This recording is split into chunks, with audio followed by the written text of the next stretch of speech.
Shalom, Israel. It's that time again. The I.S.U.P.K. under Commanding General YAHANNA presents the Lord's 57th Annual Passover. That's right, the Lord's 57th Annual Passover, April 4th, 2026 in Houston, Texas. All black Hispanics and Native Americans are commanded to observe the Lord's Passover. This will be the biggest Passover to date. You do not want to miss this. Fresh lamb, fresh wine, and bitter herbs as commanded by the Most High. Only $200 per person ages 17 and up. The biggest event of the year. There is only one Passover, and it's under Commanding General YAHANNA. See you there, Israel. Shalom. Nobody else there to compare to. Train for war, men of war, and warlike apparel. Prefer our leaders, can't get between us. Watch where you stepping.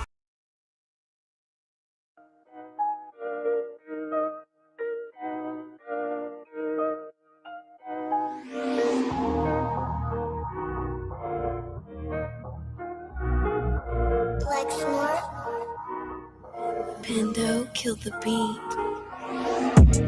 I don't know who, somebody need to hear this. Y'all speak Hebrew, that's Yiddish. How the fuck you try to label us anti-Semitic?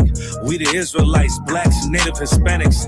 The Germans get locked up for the Holocaust. Meanwhile, black people still up in the Holocaust. 100 million of us died in the transatlantic. 6 million died. Y'all want the world to never forget it.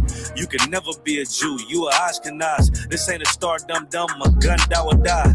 Yeah, Yeezy told the truth and got ostracized. Not one person in the Bible had on the yarmulke. We were slaves in America like we was in Egypt. Y'all don't even fit the curses in the Torah neither. Y'all was blind to the truth. I had to make it clear how Jerusalem, your land, your people came from Europe. That was 1947. Your menorah got 9 sticks. It's really only 7. Yeah, it's us against the world. Armageddon. This what happened when you inherit lies from your ancestors. Y'all the synagogue of Satan with them black hats. Your whole nation sitting ducks, Aflacs, bunch of thieves and culture vultures. Ain't nothing kosher. To tell the truth, you vagabonds don't have a culture. Macedonia, Alexander, and Philip, you a convert. So tell me, how the fuck is you Israel? That don't make you the people just cause you live there. Why my people can't hate your people like y'all hate Hitler? All the prophets was black and was called nigga. Y'all don't even fit the description that's in the scriptures. Abraham, all the way down to Jacob, we the real Jews. Y'all don't study Christ, y'all follow the Talmud. Keep it real, yeah, let's keep it real. Cold hard truth, it give you chills. Say y'all Jewish cause y'all ain't really them. About to do them like Hammond, it's the Feast of Purim. UPK undefeated, this an easy win. We was born fighting, y'all the evil twin. Jacob took hold of his heel, then out came his little red bass and they kosher deals. It's only 12 tribes, y'all trying to make it 13. Esau despised his birthright, the Lord cursed him. He ain't the devil, who is? I'm still searching. Ask your rabbi why he give them babies herpes. I don't know what's worse, that or you claiming that you a Maccabee. I'm about to cancel, everybody try to cancel ye. I ain't afraid to speak, that's what I do. They riding to the core, I'm just judging them by their fruit. Cause they ain't suffering curses. If I was carnal, I promise I'll punch you in person. I know this an uncomfortable subject. They making millions off our culture and black people suffering from it. Yeah, they don't believe in Christ. They the Antichrist. Make a living off of niggas. They're a parasite. I ain't afraid to tell the truth. Niggas terrified. I'm about to go DEFCON 4. I ain't satisfied. That is proof. That is absolute proof that they know we are the real Jews. That's absolute proof. Now you got the records. Go find me a white Jew on any archaeology in Egypt anywhere. You will never find a piece of archaeology with white people as slaves in Egypt. So don't tell me that they were slaves and it's their identity, and they know it. And I know the blasphemy of them. The Lord knows the blasphemy of you so-called white people that say you are Jews and you are not Jews. You are not the people of the law. You are not God's chosen people. God's chosen people are living in the ghettos of America. God's chosen people are in poverty and depression in the streets of America. God's chosen people are walking around in America with no identity. That's where God's chosen people are.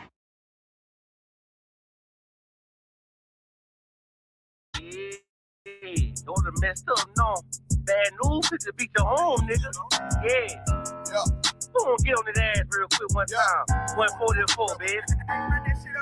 They said you get on, you gon' represent. I said, of course. Soon as they trade that beat, I ride that bitch just like a horse. She about to go dumb, yeah, bitch, me whole court. You ain't know they call me Obi-Wan. I go with the force. You gon' ride, yeah, of course. Get it lit up like a torch. You either low or this Lord, so that bitch is either or. Yeah, I know them niggas ain't cut like that. I swear I'm to our core. Wait up, let me make a call right quick. I'ma start another war.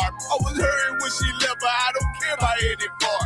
I need a Vaseline like my Nina Puffer bar. Took a Zoc, watch the dark. Matter of fact, like the dark. Any problem, let them come. We gon' snatch they soul like Shang Tsung. Put them out of service, keep them tools like Miss Harvey Free. Try to hope it's way too late. I'm headed straight to the safe. Throw that one up like a trophy. I'm that nigga, ain't no debate. Throw them boys, we taking notes. Call them up like set the date. This shit a piece of cake. Yeah, my bitches came from Whole Foods. Told them put on that top 3. Then bring me my house shoes. Don't make excuses.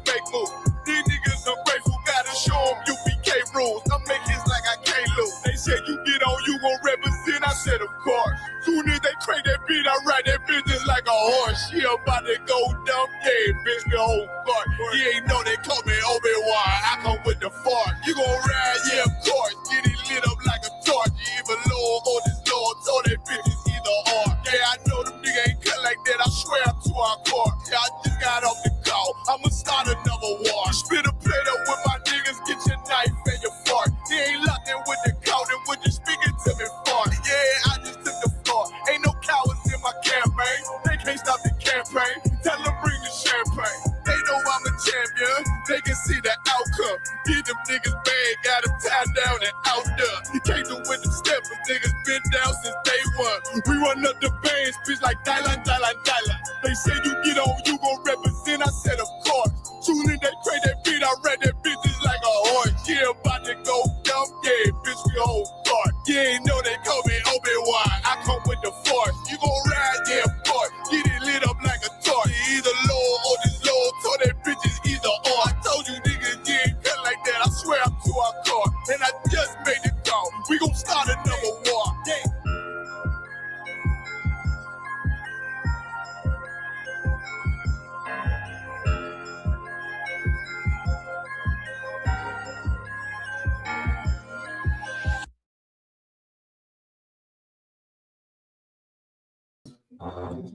You ready? All right. SHALAM, Israel, with the Israelite School of Universal Practical Knowledge out of 1 West, 125th Street, Harlem, New York, under Commander General YAHANNA. I'm Officer Knock. I'm here today holding down the class, the history class in Philadelphia. Last week or whenever the last time I was here, we had a class on who is the devil. You know what I mean? We spoke about the white man being the devil or the oppressor being the devil. And, we went to the scriptures and broke down, how is the oppressor the devil. So today, just to double down on it, we're going to talk more about the spirit of Satan. You know what I'm saying? So the white man is the devil and the white man has an angel. The white man has a spiritual backing. You know what I mean? So this is part 2 to the white man being the devil. We're going to call this class the Angel of Esau. You know what I mean? Abad, shout out to Abad. We laughed at that title. We laughed at that title. That's one of them. I know we're going to get some phone calls for that one. You know what I mean? But of course, you know what I'm saying? If you are Yasha'Allah or the sons of the power, the sons of the Most High, you know what I'm saying? There's got to be a bad guy in the story. There's got to be an anti-hero or what you call it, an antagonist. Wouldn't be an anti-hero, it's an antagonist. You know what I mean? So even if we are the anti-hero, it's still an antagonist. So we're going to start off on Revelations chapter 9, and we're going to go into the mysteries and find out who is Satan, who do he represent. You know what I mean? We're going to really get into Satan and the nitty gritty of it. So y'all stay tuned. Y'all got any questions, type them in the chat. I'll get y'all straight. All right? Yes, sir. This is the book of Revelation, chapter 9 and verse 1. Mm-hmm. And the 5th angel sounded, mm-hmm. and I saw a star fall from heaven unto the earth. Yeah. A 5th angel sounded, and I saw a star fall from heaven unto the earth. Go ahead. And to him was given the key of the bottomless pit. Now, so the 5th angel sounded, right? And I saw a star fall from heaven And the key was given to him, the key to the bottomless pit. All right, keep going. Verse 2. And he opened the bottomless pit, and there arose a smoke out of the pit. So this angel opened the pit, and smoke came out of the pit. Go ahead. As the smoke of a great furnace. This is smoke, like smoke out of something burning. So think like, you know, furnaces used to be built in the ground. You know what I'm saying? They used to make heaters in the ground, or you make like a coal heater or a wood heater, right? So think like something, a big fire. Like, so the smoke that came out of this pit was like a big fire, a great furnace. You know what I'm saying? Something that ran a building, or like think like a whatever, you know, I do boilers, so you can see like big fires and the smoke come out the ceiling. You know what I'm saying? Out the chimney, like there's a smoke from a great furnace. All right, go ahead. And the sun and the air were darkened. And that's how much smoke it was. It was so much smoke that it darkened the sky, black the sky. Go ahead. Were darkened by reason of the smoke of the pit. Verse 3. And there came out of the smoke locusts upon the earth.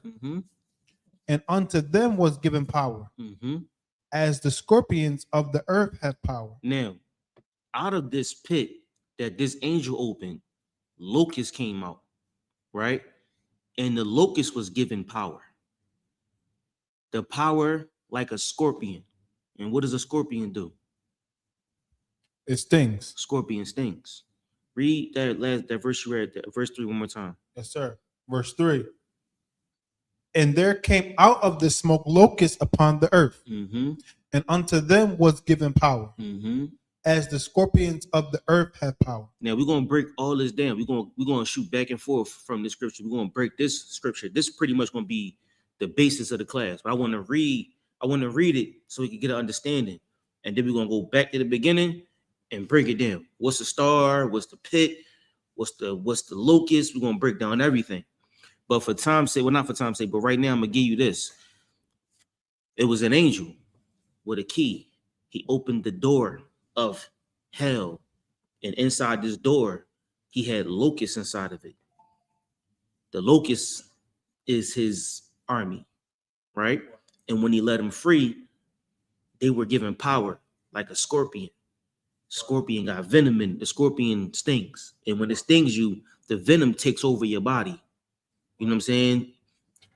And it's heavy because when you think of Esau, Esau is a vagabond.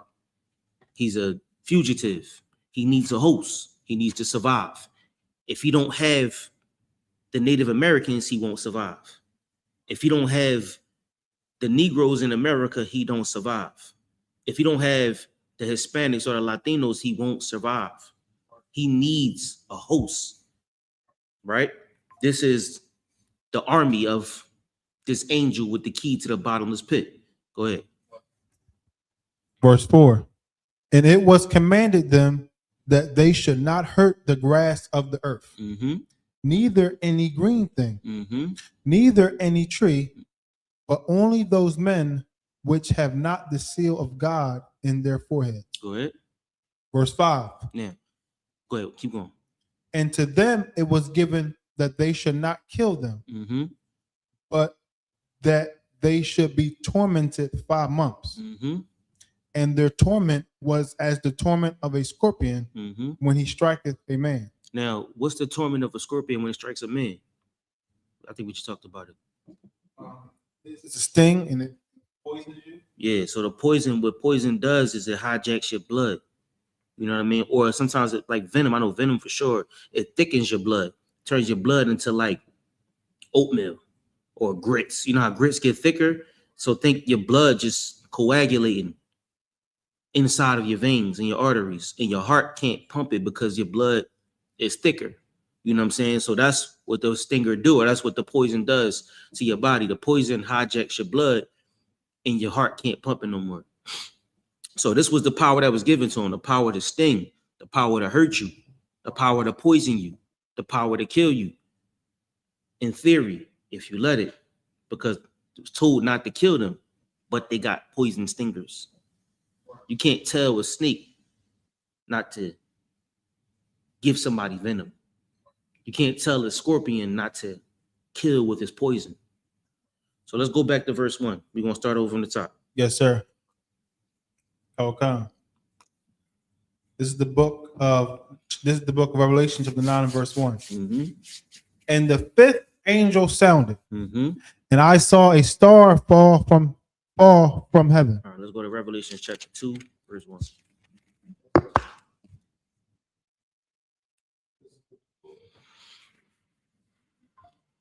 Now, when the Bible talk about stars, what is a star? Yes.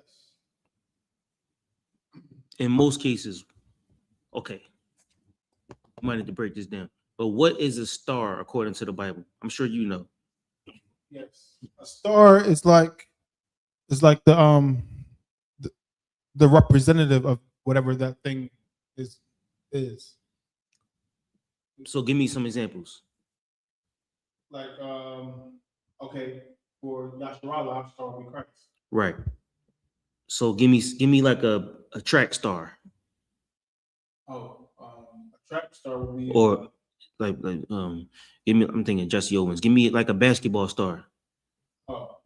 LeBron James, Michael Jordan. Give me a football star. Yes, sir. Michael Vick. give me a karate star. You got Bruce Lee. You know what I'm saying? Give me another one. A movie star. Give me a movie star. Movie star. Morgan Freeman. Morgan Freeman. Give me a superstar. Yes. Michael Jackson. Yeah, Michael Jackson is a superstar. Like, he's huge. They said Michael Jackson went on stage and just stood there for 10 minutes and grown white men fainted. Yeah, brother. You know what I'm saying? Like, when somebody can go on stage and stand there for 10 minutes and people faint, you got power, right? A star in the Bible, this is not euphemisms, but it's slang, right? A star in the Bible is no different than we will say a basketball star, a movie star. It's how we speak. It's black people, right? So the bottomless pit, it was a fifth angel that sounded, and a star fell from heaven, or came from heaven, or came from his high seat, right? Now, read Revelations 2 and 1. This is the book of Revelation, chapter 2 and verse 1. Unto the angel of the church of Ephesus, write, these things saith he that holdeth the 7 stars in his right hand, who walketh in the midst of the 7 golden candlesticks. Now, this is an angel that holds the 7 stars in his right hand. Go ahead. Verse 2.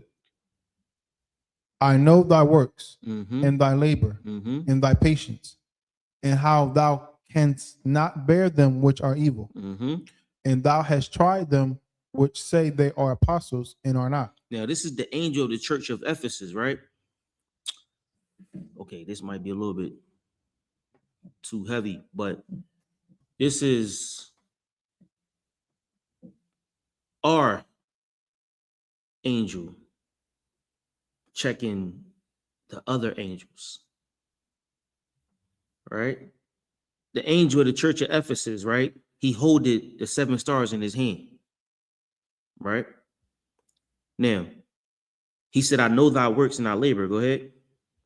And thy patience, and how thou canst not bear them which are evil. And thou hast tried them which say they are apostles. Thou hast what? And thou hast tried them which say they are apostles. They did what? And thou hast tried them which say they are apostles. Now, this is the job of these stars, right? The job is to try them that say they are apostles. So if you say you follow Christ, if you say you in the word, if you say you won west to the death, there's somebody sent by the Most High to try you. If you bouncing the ball, you like, I'm the best out here. I'm the best on 52nd Street. Somebody's going to come test that. If you the biggest, baddest nigga in the jail, somebody going to come test that. If you the best rapper in West Philly, somebody's going to test you. If you say, oh yeah, I could braid that, I could braid your name in your hair, somebody wants you to braid their name in their hair because we want to see you. It's no different than Christ. Christ and the Most High test you, right? And they want to see if you bout it, because you might say you won West until this one thing happened. And now, oh yeah, damn, that's cool. The whole Bible, Christ, everything out the window. The brotherhood, the sisterhood, that's all out the window because you can't get past this one thing. Then Satan won. Satan did his job. He completed it. His job is to test us, right? So now you gotta have this car, and you know you might have to sin to get the car. That's the test. Or you gotta have this money or this job, or you gotta have something that's is paramount to you right now. It's one of the most important things to you right now. But to get through it, you gotta miss camp for 6 weeks, or you gotta miss class every day. Your job as a man of the Lord is to be an apostle. But if you can't, then what really are you doing? He's here to test you. So men like myself, I try to pour everything I have in this truth. And like I buy it for sure. I buy it for sure. Forget about it. But men like myself, we try to pour everything we have into this truth. Because what else do we have? What else is there? There's nothing else out there that keeps me sane. This is all we have. Because I know Satan is outside that door. Everything outside of here is a test. Everything outside of here is meant to pull me outside the door. So what do? I stay inside the doors. I close the door, I lock it, I grab a beer with my brother, and we watch the game. We watch the fight. That's how you stay in the truth. Somebody's here to test you. And when you fail that test, you're going to find yourself like Matthew 4:1. We can read. Matter of fact, let's read that text. That's a whole nother. Give me Matthew 4:1. Matthew 4:1.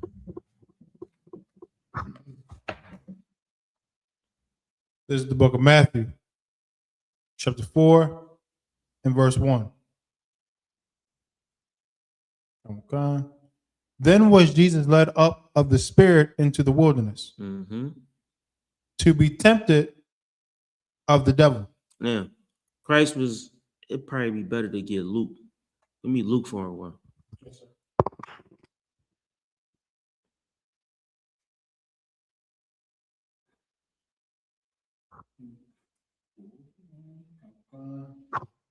This is the book of Luke, chapter 4 and verse 1. And Jesus, being full of the Holy Spirit, returned from Jordan and was led by the Spirit into the wilderness. Now, Christ was full of the Holy Spirit, meaning the Lord was in full control of his body, right?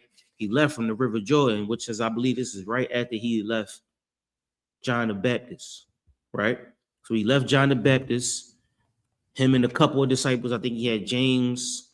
He had a couple, which is his brother, but he had a couple disciples with him. He leaves the River Jordan and he goes into the wilderness. Go ahead. Being 40 days tempted of the devil. So now he was in these wilderness. He was in the Netherlands. He was in the heart of North Philadelphia. He was in the heart of Kensington or Third Ward, Houston. You know what I'm saying? Or he in the middle of Nashville or Atlanta. You know what I'm saying? Southside, or you know what I'm saying, Bankhead, or he's in the, you name it. He pork and beans projects. He's in the wilderness, right? Somewhere that has no, I don't want to say civilization, but it's somewhere that's, you could lose your life, right? Go ahead. Being 40 days tempted of the devil. And in those days, he did eat nothing. So now in this wilderness, it was 40 days where he was tempted of Satan. Satan was tempting him, right? And he ain't eat nothing. He wasn't eating. So you imagine what it's like when you know, Day of Atonement, when you fast. You know what I'm saying? Just imagine how Satan talked to you. He like, yeah, just eat this sandwich right here. Just chew this gum. I mean, you could drink this water. Ain't nothing but a sip of water. Just imagine how Satan talked to you on the Day of Atonement. So 40 days, 40 nights, he didn't eat anything. So he hungry and he in the hard parts. And I need to say that so you can understand the magnitude of it. All right, go ahead. And when they were ended, he afterward hungered. So now he hungry. Right? Go ahead. Verse 3.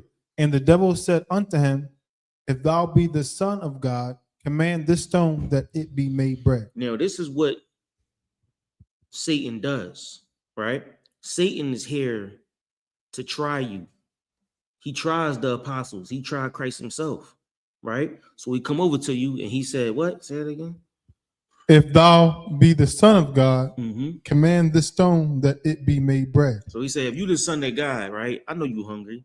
I know you need some food. Command this stone be turned into bread. You know where I'm going, right, Abad? What stone turned into bread, Abad? What stone turned into bread? Yeah. Yes.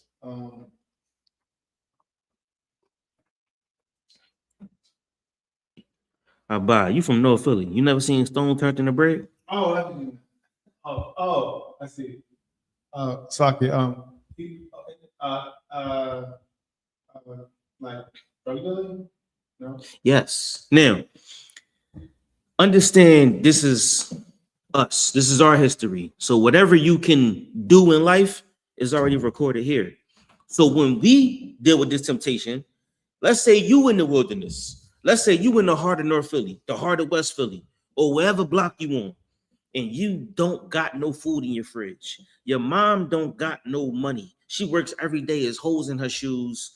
Her pants look rusty. She's tired. The bills is due. Your house is falling apart. You ain't got no heat.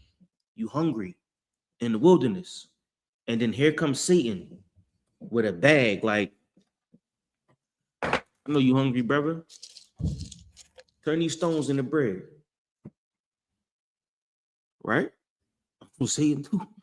He walk right up to you. And how we know it's Satan? Because when you do it, you find yourself in hell.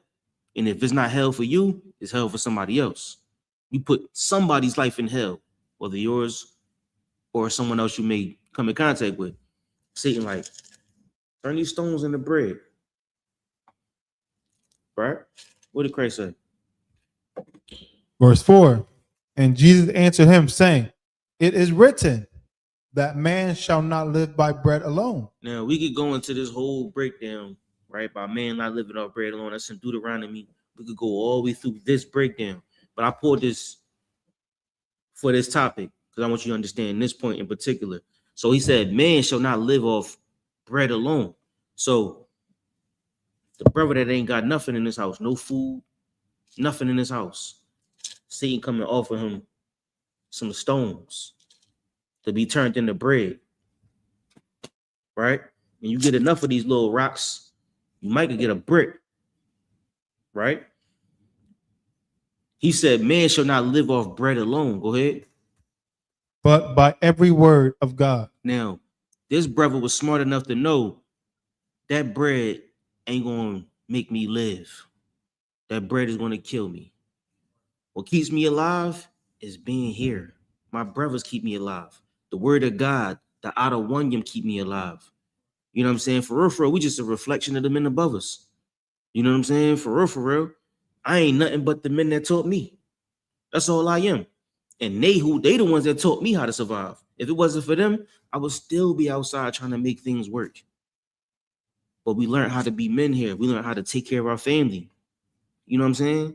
Like we learned how to really put things together and make sense. We stopped getting high. We stopped selling drugs. We stopped throwing our life away. And in turn, you build a life. You build a family. You raise your children. You know what I'm saying? Like you instruct your wife and you become a better man for the brothers around you, for the people around you. You become a representation of the Most High on earth and you let your light shine, right? But somebody that don't know that, they be like, yeah, go ahead, let me get that. I got 2 for 5s. I got 3 for 10s. Come on, get off my block. You making it hot. You know what I'm saying? And next thing you know, somebody's going to come take that from you. They going to come try you. And what's going to happen is you're going to shoot for yours. And you might miss and you might get shot. But you might hit him and you might do life. What's the point? Man can't live off bread alone, but by the words of the Most High. Now we telling stories about this nigga. About the nigga that fell to Satan. You understand what I'm saying?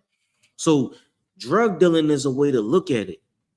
Drug dealing is an interpretation, but in real life, that's what we see every day.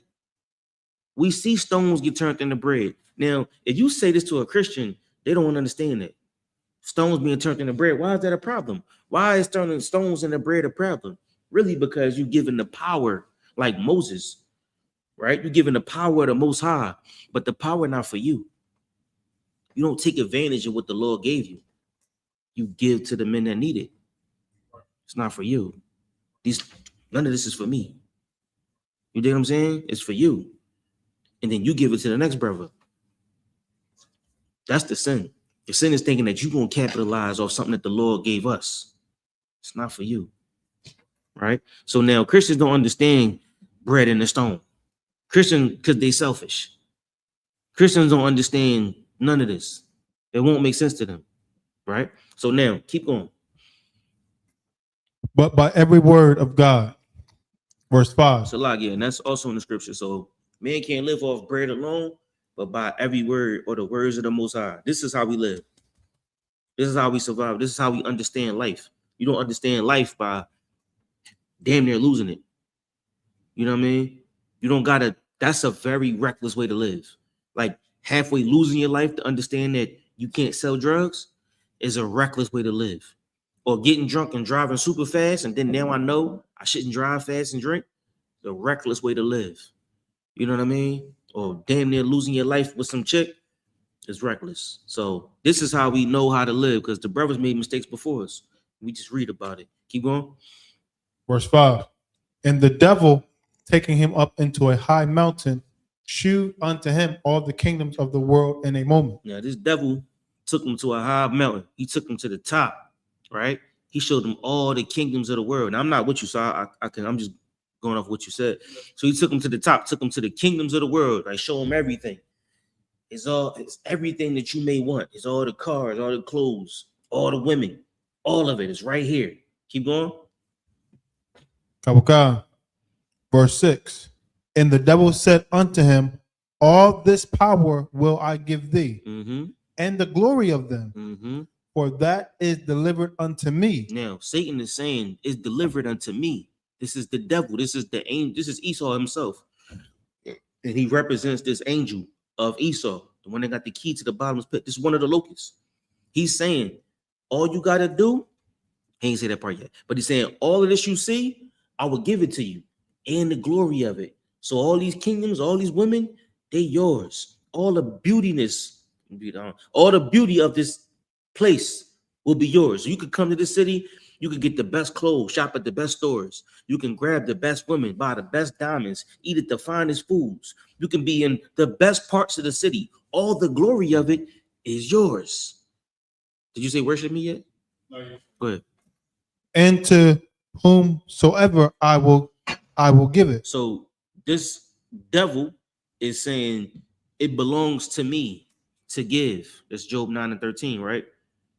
The earth is given into the hands of the wicked, right? So now the devil is saying the earth is given to me, and so I can give it to who I want to give it to. It's mine. Keep going. Verse 7. If thou therefore wilt worship me. Meaning what? What does worship mean? Go ahead. Work. You work for me. You rap about what I want you to rap about. You act like how I want you to act. It's one brother I seen a video on. He acted gay in the movie, and everybody thought he was gay for the next 20 years. They still think he gay. He can't get away from being gay because he acted gay in a movie one time. He worked for Satan, and it didn't work for him. You know what I'm saying? That movie probably made whatever it made for whoever, but for him, it just made his image. You know what I mean? So in our case, Satan gives you an offer, and he says, just work for me, and I'll give you everything you want, the riches of the world, everything that you may need, everything that you may think that you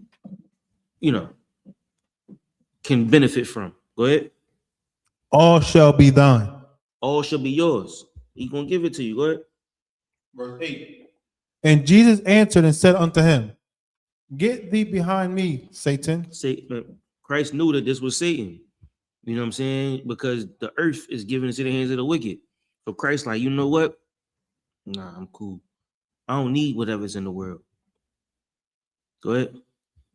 For it is written, thou shalt worship the Lord thy God. Now we can do a whole class on this in particular, because this is a heavy scripture. Probably one of my favorite ones, right? So he said, get thee behind me, Satan, right? For what he said after that? For it is written, thou shalt worship the Lord thy God. We only work for the Most High. We only do the work of the Lord here. So you're not going to find me in some den where, you know, demons dwell doing their work. You know what I'm saying? You're not going to find me in some rap studio where everybody getting high and rapping about selling crack and smoking drugs and, you know what I'm saying, and popping mollies and getting wet. I don't want to be in there no more. You know what I'm saying? I don't want to be in the clubs where we 3 o'clock in the morning trying to get on open mic nights and we rapping in the bars and, you know what I'm saying? I don't want to be in there no more. I don't want to be in the places where, you know, it just makes it makes your work look small.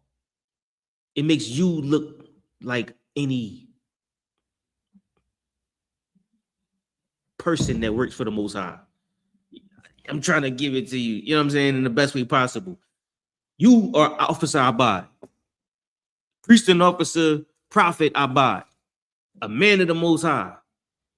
And then you're going to be at some open mic night at 3 o'clock in the morning where everybody's selling crack and smoking weed, talking about something. I'll be on the block and I'm chilling with the rocks.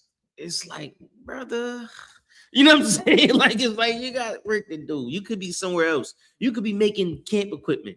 You could be printing flyers. You could be doing something, merchandise. You could be doing something else instead of being here with these niggas. Like, I'll be on the block and I'm selling rock. Like, you dig what I'm saying? There's nothing wrong with that. However, we knew who the work was for. This brother knew who the work was for. He knew who he was working for. Or you out, you know, and they telling you that, yeah, I got a movie for you, but you're gonna be the gay guy, right? So what you do is you kiss him, right? I need you to kiss him. I don't want to kiss him, but you're gonna kiss him. You're gonna pretend you gay. Just pretend you gay, right? And it's right here in the script. You're gonna kiss him in the mouth, right? And then once you get done kissing him, then you grab his head, and it's like, I don't want to grab his head. I don't want to kiss him. But you, officer such and such, in the UPK, you got better things to do. Who cares about a music or rap or movie career? Because Satan is going to try you. He's going to make you sin. He's going to. Just puff the cigarette. Just puff it. You ain't got to inhale. Just puff it. I don't smoke. Just puff it. Now you faced with an ultimatum. Are you going to work for Satan or are you going to work for the Lord? Or simplify it, even in your household, right? There's things that you can achieve, but in order to achieve it, you got to disagree with somebody. But that's your brother. That's your sister. That's your mom. That's your father, right? And this discourse might make you feel better or might make you a better person. Or might make you think that you stronger. But in reality, you just tearing down the brotherhood. You tearing down the sisterhood. It's not healthy, right? So, you know, everything might be given to you. It might look like glittering gold, but really all that really matters. Christ said the top 2 commandments is love your brother as yourself and love the Most High with all your might. If it tears though, if it goes against those 2 things, loving your brother and loving the Most High, protecting your family and protecting the school, or feeding the school and feeding your brother, it's Satan. You see, because you got to go against your brother to please Satan. Got to go against your sister to please Satan. And you got to go against the Most High to please Satan. Simple. That's how Christ knew who was offering him this deal. Who was just giving him this deal on the table. He said, get thee behind me, Satan. I'm only going to work for the Lord. Go ahead. And him only shalt thou serve. Mm-hmm. But verse 9. And he brought him to Jerusalem and set him on a pinnacle of the temple. Yeah, you know, the temple was like a bunch of buildings. It's not just one building. So he set him on top, the highest of the temple, the highest point of the temple. Go ahead. And said unto him, if thou be the Son of God, cast thyself down from hence. Now, this is also in the Old Testament, how Christ responded, right? He said, if you're the Son of God, if the Lord is with you, you should be able to jump. Keep going. Verse 10, for it is written, he shall give his angels charge over thee to keep thee. Now, the Lord said he got an angel that's watching over you. So if you about to die, the angel should be doing his job, right? You see how wicked that is? That's wicked as hell. But that's the lifestyle we live. We live a death style. You dig what I'm saying? We get super duper high. It's like people see people get high and die. And then they say, I want that. Am I lying about it? I want whatever killed Johnny. Whatever killed Johnny, I need that. That's that smack right there. Because Johnny, you see how he killed over? He can't handle it like me. I'm a super duper get high nigga. I get high. He can't handle it like me. Give me that what Johnny had. Oh, you know what I'm saying? Like now your way of living is dangerous. We join gangs and shoot the block up for the set. You know what I'm saying? On the set, gang. You know what I mean?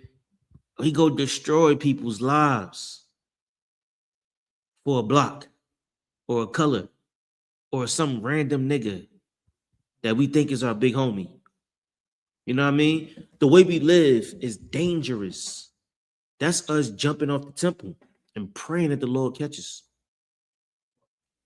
You gonna die fast. Hopefully the Lord catch you or pull you out of the way of hell.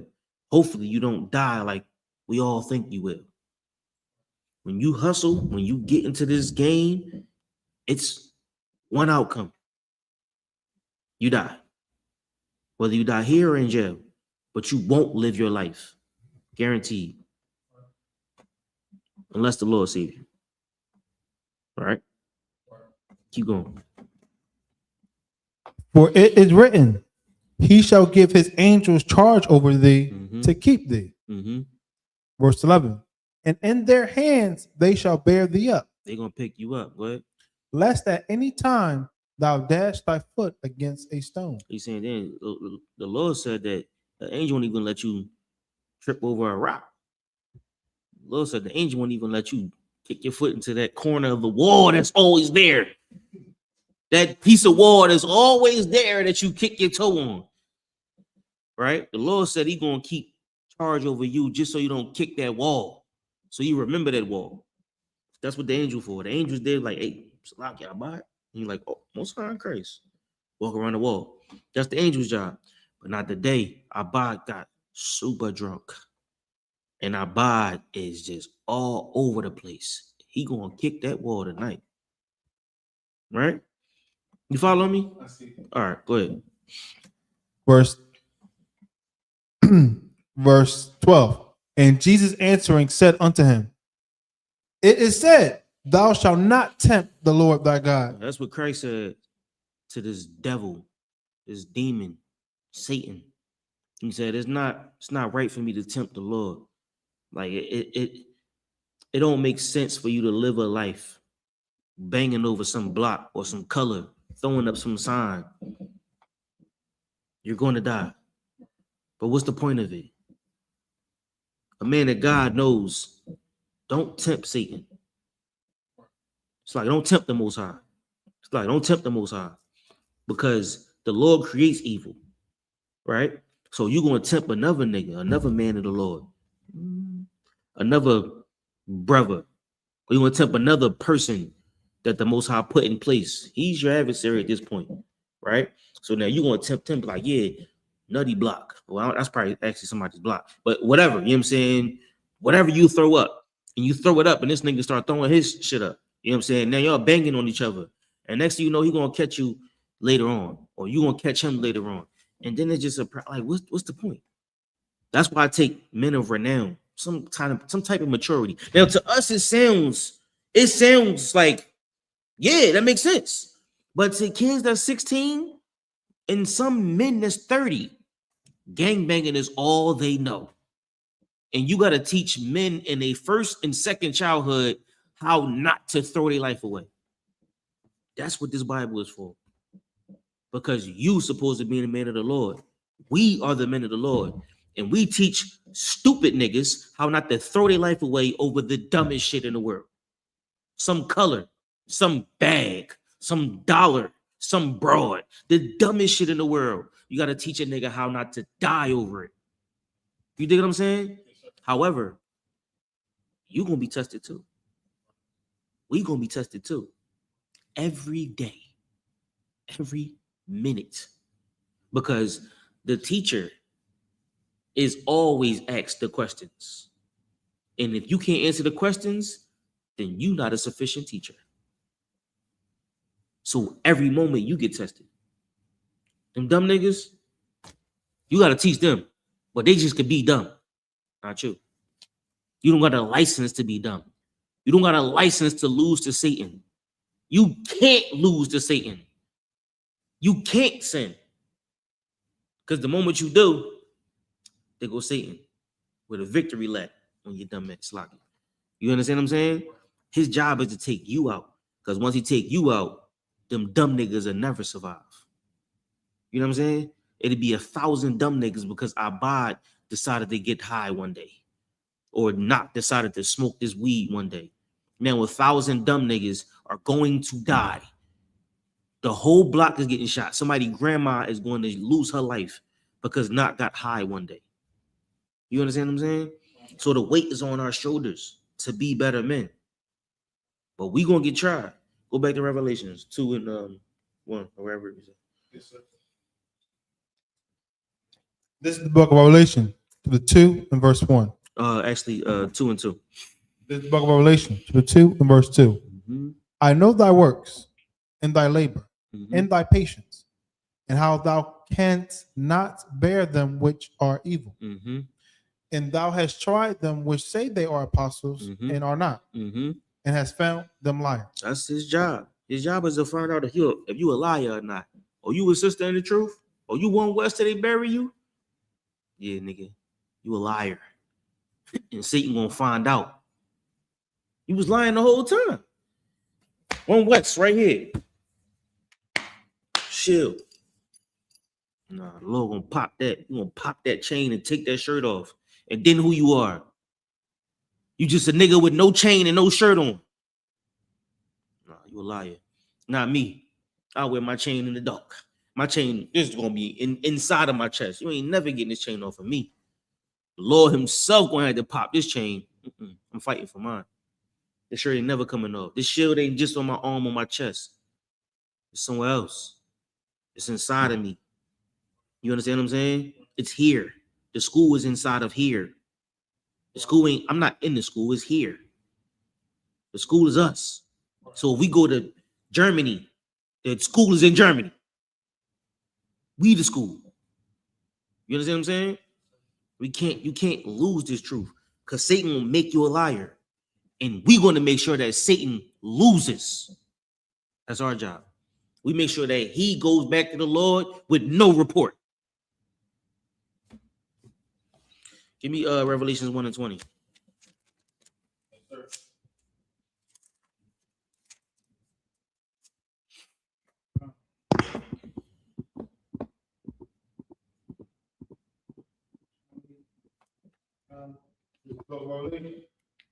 Chapter 1 and verse 20. The mystery of the 7 stars. Now we're gonna talk about the stars. Go ahead. Which thou sawest in my right hand, and the 7 golden candlesticks. The 7 stars are the angels of the 7 churches, and the 7 candlesticks which thou sawest are the 7 churches. Now let's drop that. Give me Revelations 9 and 1 again. Let's go back. So a star is not something in the sky. A star represents someone. Star represents someone who's on top of something, like Abad said. Someone who is outstanding. Someone who you look up to. That's a star. All right. So now you got stars of these churches. Right. You got a star of Esau. Star of Satan. The star of Satan is Esau. All right. So let's go back into it. Go ahead. This is the book of Revelation, chapter 2, and verse 1. Mm-hmm. Unto the angel of the church of Ephesus write, Mm-hmm. these things saith he which holdeth the 7 stars in his right hand, Mm-hmm. who walketh in the midst of the 7 golden candlesticks. No, we had we had Revelations 9 and 1. Oh, 9. Mm-hmm. This is book of Revelation to the 9 and verse 1. Mm-hmm. And the 5th angel sounded, and I saw a star fall from heaven. Yeah. Unto the earth. Mm-hmm. And to him was given the key of the bottomless pit. So this angel right here, this angel came to the earth. He fell from heaven. All right. And this angel was given the key to the bottomless pit. He opened something up. Let's go to Isaiah 14 and 11.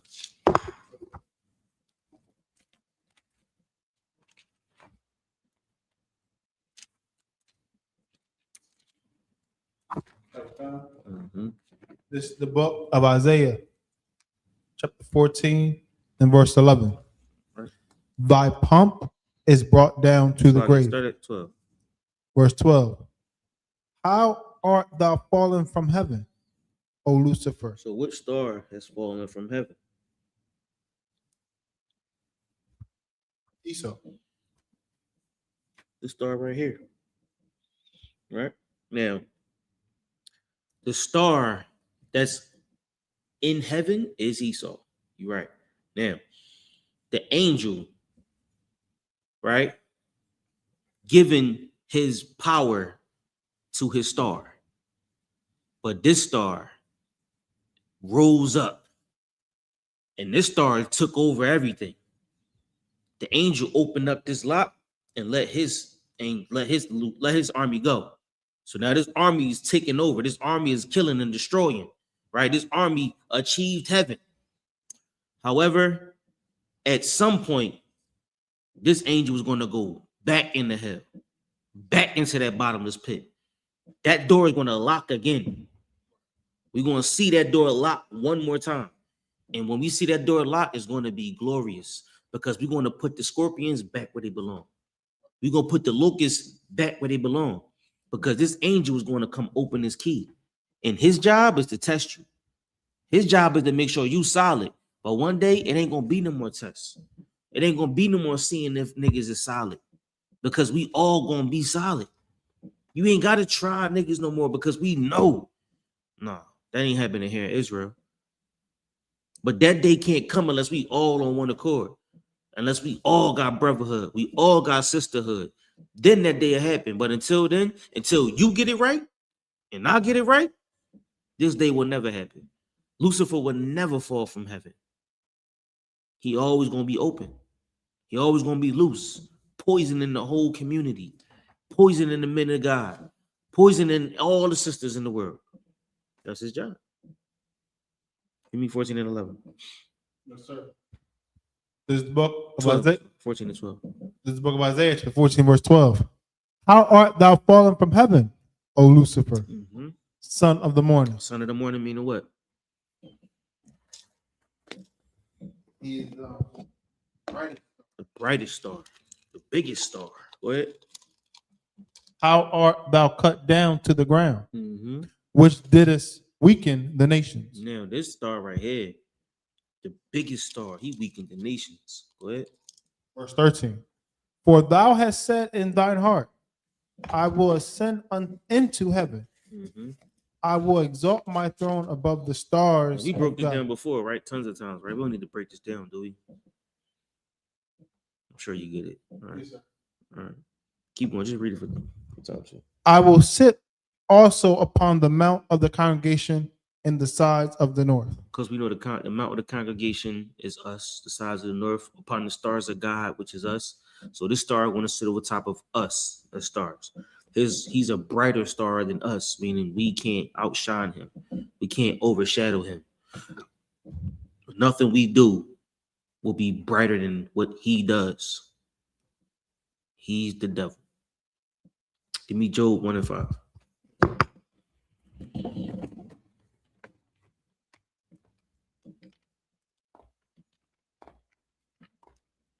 This is the book of Job, chapter 1 and verse 5.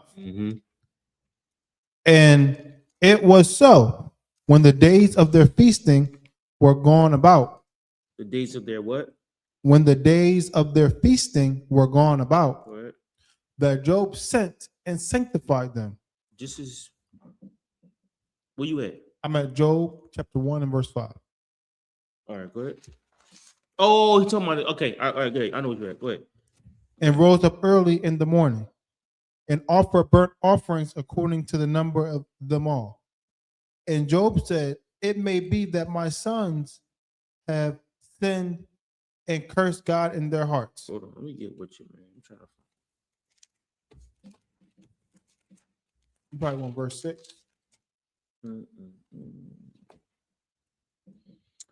Yes, SHALAM. Go ahead.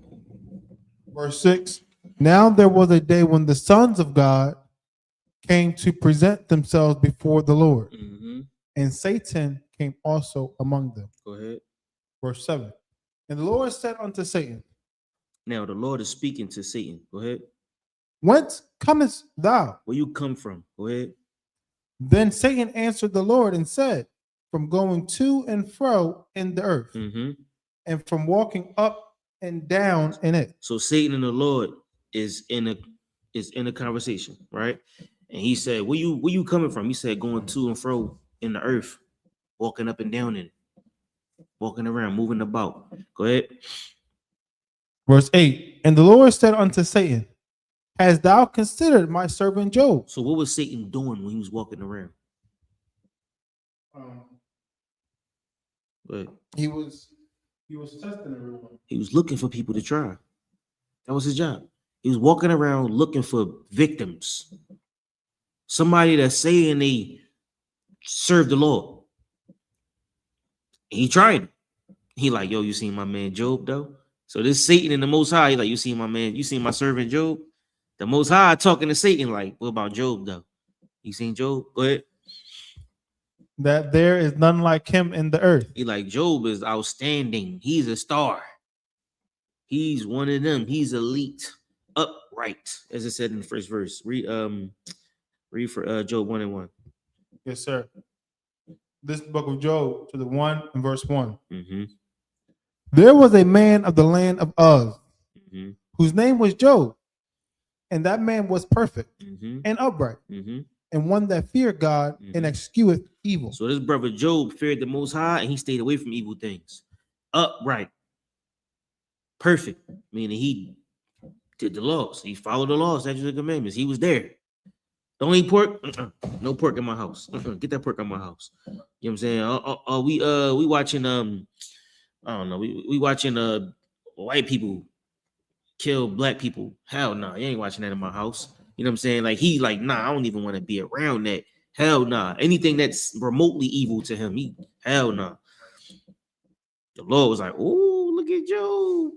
Look at Job. This nigga. All right, so Satan come back. He like, what's up, Lord? And the Lord like, where you come from? He like, doing my thing. He like, okay. You saw Job though? This nigga Job, he bought it. This nigga bought that action. He don't even like cigarette butts on his doorstep. This nigga sweeps them, gets them off his doorstep. He don't even like the appearance of evil, nothing that's remotely evil around him. You see my nigga Job though? So what Satan say? Go ahead. And the Lord said unto Satan, hast thou considered my servant Job, that there is none like him in the earth, a perfect and an upright man, one that feareth God and escheweth evil. Verse 9. Then Satan answered the Lord and said, doth Job fear God for naught? Does he fear you for no reason? Why do you think he fear you? Does he fear you for nothing? Go ahead. Verse 10.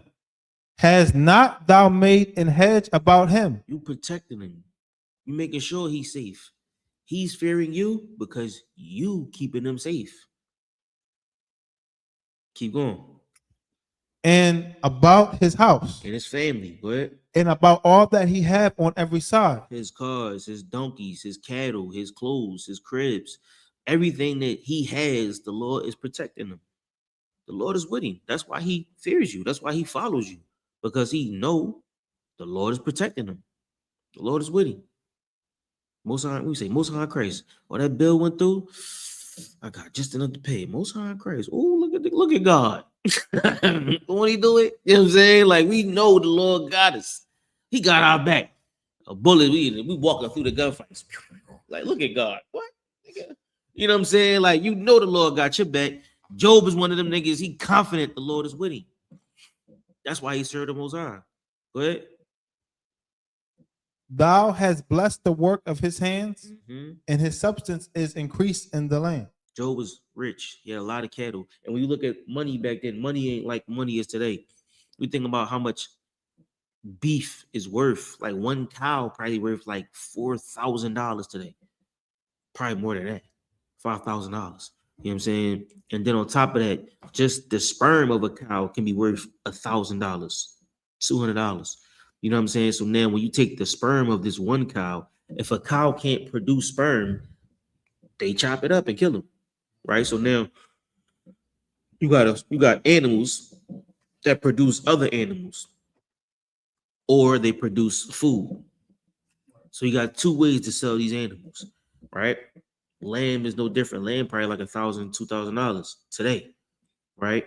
Back then it probably was worth way more. So if he got 1,000 lamb, this nigga's a millionaire. You know what I'm saying? He got cows and chicken. He's a millionaire, right? He made the right moves. The Lord blessed him in his hand.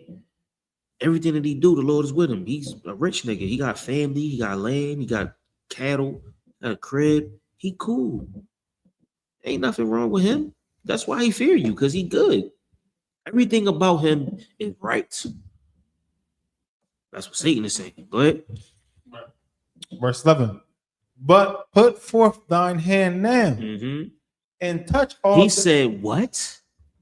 Put forth thine hand now. What does that mean, Abad? Take away his protection. Put forth thy hand. On the chastise. Satan is asking the Most High to put forth your hand. Meaning what? Take away. The Lord ain't taking nothing away from Job. That's Satan's job. Who gave him the job? Give Satan permission. Give him the order. Give me the order. If you let me, sir, I got you. Put forth thy hand. Go ahead. And touch all that he had, Mm-hmm. and he will curse thee to thy face. Mm-hmm. Verse 12. And the Lord said unto Satan, behold, all that he hath is in thy power. Now, the Lord gave him clearance. The Lord gave him an order. He said, all right, bet, look. He said, put forth your hand and touch him. Let me touch him. And when I do, he going to curse you to your face. He said, all right, look. All that he has is in your power. You can deal with it. Remember, the earth is given unto the hands of the wicked.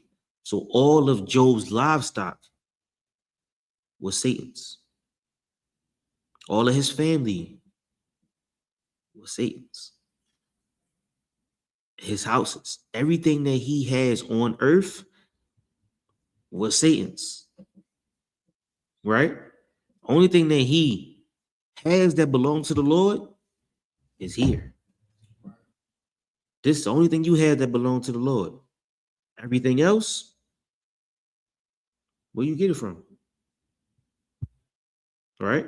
So the Lord blessed you with it, true. But it don't belong to the Lord. You belong to the Most High. Right. So Satan gonna come through your wife. He gonna come through your bills and your phone, your car, your job, everything on earth, Satan comes right through it. That's who they belong to. The earth is given to the hands of the wicked, which is why Satan say, all of this is mine. I can give it to you. What you want? You want the glory or whatever? I can give it to you because it's in my hand. I got the power. The Lord gave him the power. Go ahead. Behold, all that he hath is in thy power. Only upon himself put not forth thine hand. So don't kill him. Go ahead. So Satan went forth from the presence of the Lord. Verse 13. And there was a day when his sons and his daughters were eating and drinking wine in their eldest brother's house. Verse 14.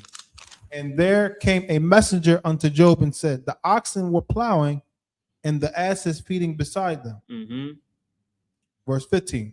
And the Sabians fell upon them and took them away. Now these people came and they started picking them off and he started losing everything. His kids died. His wife's like cursed Satan and died. He started going through a real bad time. Shout out to Barzal because we talked about Job yesterday. You know what I mean? He got through a real bad time in life, and the Lord had to check him. Like, nigga, you know who I am? You know what I'm saying? Like, so now Job gets through hell and understands the Lord's power and understands who he is. You was just, we ain't nothing to the Lord. We nothing to the Lord. The Lord called him his servant. You understand what I'm saying? We're nothing to the Most High. He don't even know me. He don't even know who I am. You understand what I'm saying? Who am I to the Lord? But in my mind, I'm like, yeah, walk on water. Nigga, you're a nobody. I'm a nobody. You know what I'm saying? So the Lord had to check Job. And when he checked him, he understood it was like Salakia. And the Lord was like, all right, bet, Most High Christ. And he gave him back tenfold with everything that he had. He had more kids, got more money. You know what I'm saying? More cattle and all of that. However, Job didn't lose that battle with Satan. Neither did Christ. But you could see the conflict in Job. You could see him at the crib talking to his homies, talking to his brothers. You could see him dealing with the pain and the struggles in his mind. You could go into his mind and see what he's thinking. Job is one of them books that you really see the battle of Satan, you and Satan, inside of here. You know what I mean? That's what Satan's job is. But Satan ain't some rogue angel. Satan and Esau have a job to do. Satan going to send his angels, right? Their job is to test you. All right, give me 1 Kings 22 and 20. 22 and 20.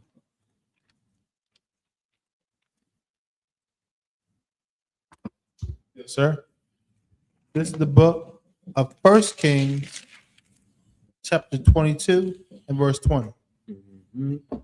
And the Lord said, go to 19. Wait, hold on.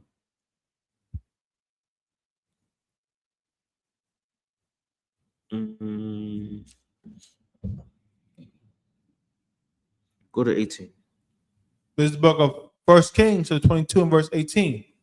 And the king of Israel said unto Jehoshaphat, did I not tell thee that he will prophesy no good concerning me, but evil?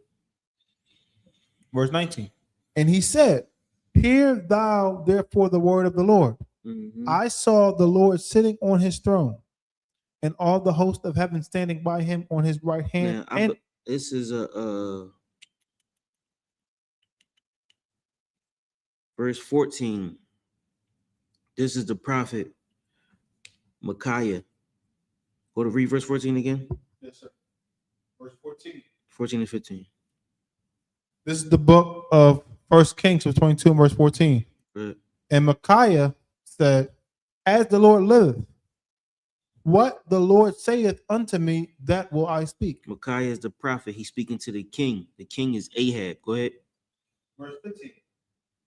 So he came to the king, and the king said unto him, Micaiah, shall we go against Ramoth Gilead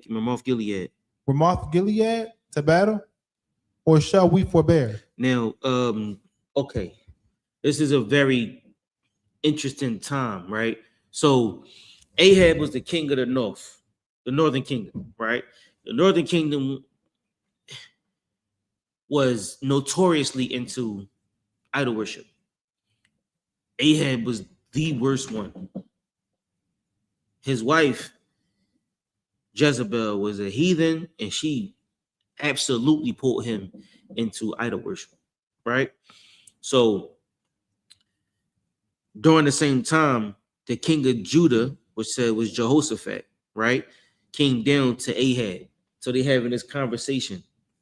The king of Judah, the king of Israel, which is the northern and the southern kingdom, Jehoshaphat and Ahab are having this conversation. Micaiah is the prophet, right? So he's speaking to the king of Israel, which is the northern kingdom, right? And the king said to him, should I go down into Ramoth Gilead, or should I forbear? That's what we just read, right? Keep going in 15. And he answered him, go and prosper, for the Lord shall deliver it into the hand of the king. Verse 16. And the king said unto him, how many times shall I adjure thee that thou tell me nothing but that which is true in the name of the Lord? Verse 17.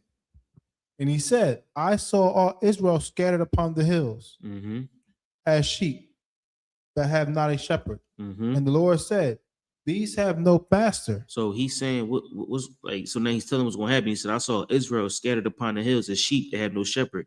And the Lord said, these have no master. He's saying, like, we don't even have order. I saw Israel with no order. I saw men with no leader. I saw a body with no head. Go ahead. Let them return every man to his house in peace. Verse 18. And the king of Israel said unto Jehoshaphat, did I not tell thee that he will prophesy no good concerning me, but evil? So now he's saying, look, this dude Micah don't like Micaiah don't like me. He's not gonna tell me good things. He gonna tell me everything evil. We gonna die. We gonna get slaughtered. So now Ahab is saying to Jehoshaphat, this nigga always telling me evil stories. This nigga never is on my side. He always gonna tell me the worst is gonna happen. But Micaiah said, I will only speak the words of the Lord. He's telling Ahab what he's seeing, what the Lord is telling him. Go ahead. Verse 19. And he said, hear thou therefore the word of the Lord. I saw the Lord sitting on his throne, and all the host of heaven standing by him on his right hand and on his left. This is a vision. Go ahead. Verse 20. And the Lord said, who shall persuade Ahab? This is what Micaiah is saying. I saw the Lord with his host on his right and his left hand. Right? His host is who? His army. I saw the Lord and his army was on his left hand and his right hand side. And the Lord is asking his army, who was what? Who shall persuade Ahab? Who shall persuade Ahab, meaning make him go. Go ahead. That he may go up and fall at Ramoth Gilead. And one said on this manner, and another said on that manner. Verse 21. And there came forth a spirit and stood before the Lord and said, I will persuade him. Verse 22. Now, Micaiah is saying, I saw the Lord having a conversation with his men. I saw a council. And in this council, there was a spirit that said, I will persuade him to go die at Ramoth Gilead. Micaiah is warning him. This is what he's telling Ahab. But remember, Ahab like, this nigga evil. He don't care about me. So Ahab is blocking it off. Micaiah's telling him what he see from the Lord. Jehoshaphat just looking like, these niggas crazy. Go ahead. Verse 22. And the Lord said unto him, wherewith? And he said, I will go forth and I will be a lying spirit in the mouth of all his prophets. Mm-hmm. And he said, thou shalt persuade him. All who prophets? All his prophets. So now he said, I'm gonna be a lying spirit in the mouth of all his prophets. Now these people that's going to speak to Ahab are men that he trusts, right? I'm gonna be a lying spirit in the mouth of his prophets. So mind you, Northern Kingdom was heavy into idol worship, so he probably was going to some other god, people that he went to. Go ahead.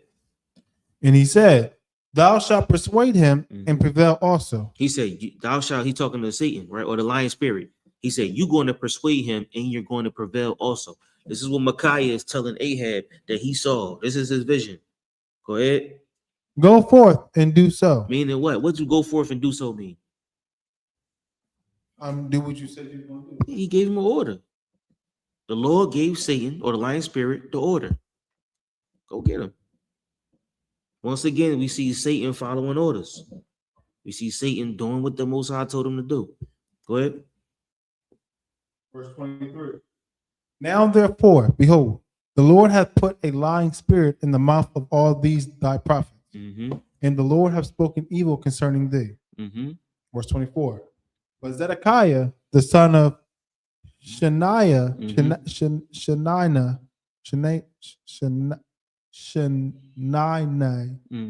went near and smote Micaiah on the cheek. Smack that nigga on the cheek. Go ahead.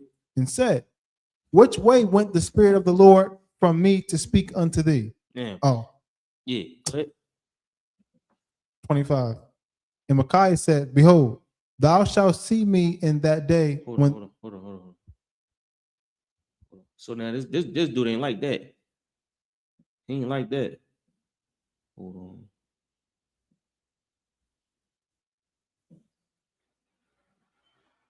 Read what you got again. Keep going. Yes, sir. Verse 25.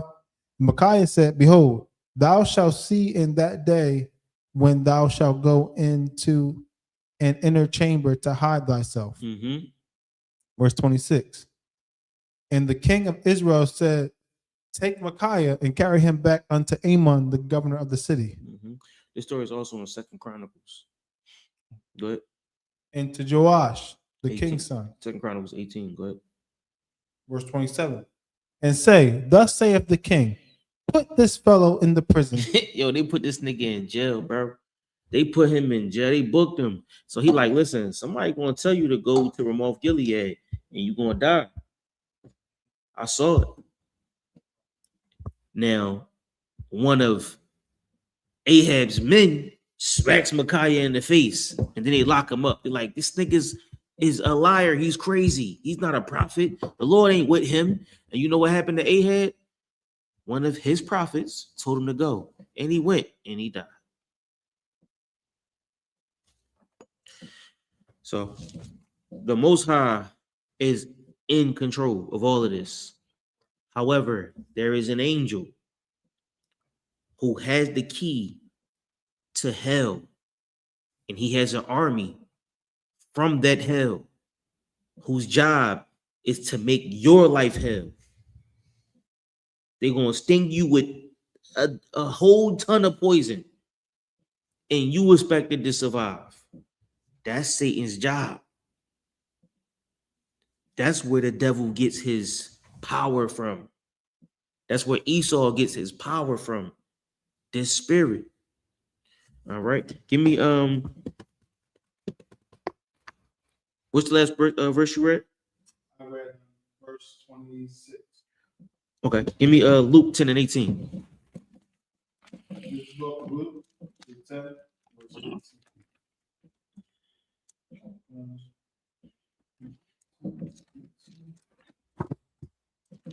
This is the book of Luke, chapter 10, and verse 18. And he said unto them, I beheld Satan as lightning fall from heaven. Good night. Read 17. Verse 17. And the 70 returned again with joy, saying, Lord, even the devils are subject unto us through thy name. Go ahead. And he said unto them, I beheld Satan as lightning fall from heaven. Verse 19. Behold, I give unto you power to tread on serpents, scorpions, and over all the power of the enemy, and nothing shall by any means hurt you. Look, Satan leads everything who hurts you. That's his job. He leads. He's the angel of the demons. He's the angel of the devils. He's the chief Edomite. You dig what I'm saying? Like, Satan is the star. Esau is the star or the man that's the face of Satan. Right? So we know the white man is the devil. But where does the white man get it from? In every story, there's a bad guy. This bad guy is just as strong as the good guy in most cases, right? That's why it's a movie. And in real life, the Most High made his own movie. The Most High made a good guy and a bad guy. And that nigga just watch it fall apart. He just watches it. And you read the Bible, you see how many times it fall apart and get picked back up. It's a movie. And the Most High just watching us. However, you got the opportunity to make the decisions of what you want to do. So if you want to turn these stones into bread, you could do that, brother. The choice is yours. However, it's not your choice. I don't have a choice. I ain't gonna look at these like, yeah, I probably could. I could probably make a couple dollars and I could stop. And then once I stop, I'm gonna come back to the school. Nah, don't work like that. We don't have choices. You may think you have a choice, but you don't have a choice.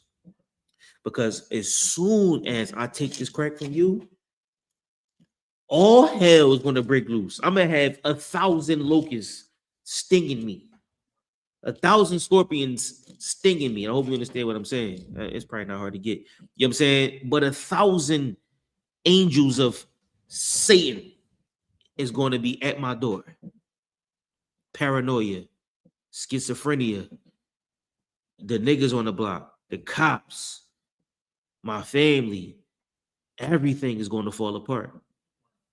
And next thing you know, I'm going to get kicked out of school and be like, yo, Knox sell drugs? You know what I'm saying? And I'm like, what? Knox selling drugs? Everything falls apart because I was like, yeah, I'll take it. I'll take it. You don't have a choice. We don't have a choice. You're the teacher. The question get asked to you. You get tried. They got choices, but you understand the severity of it, the responsibility that you have as a brother in the school. We don't have choices. All right, give me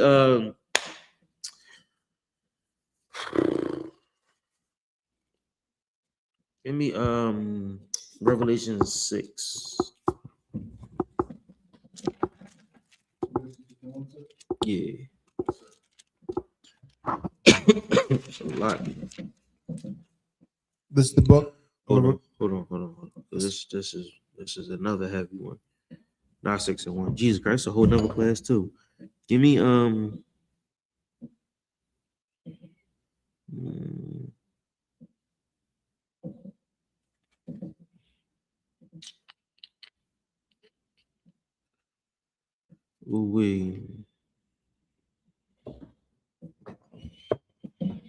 which part I want?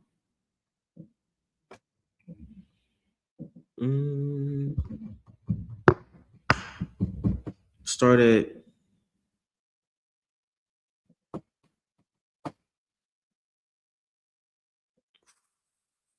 4.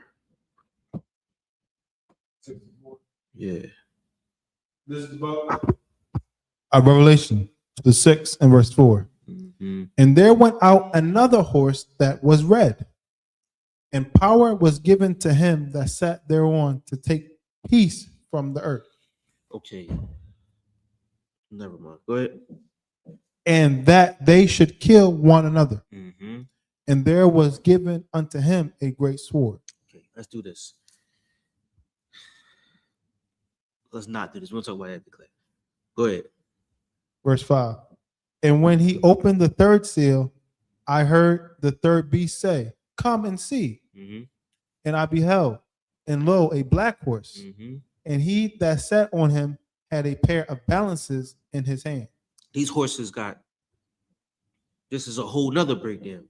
Now, Zephaniah, Zechariah, of course, there's revelations right here. These horses are broken down into who they are, what they represent.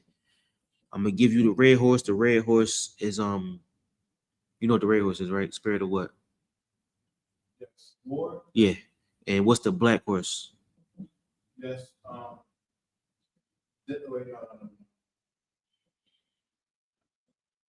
A pair of balances in his hand.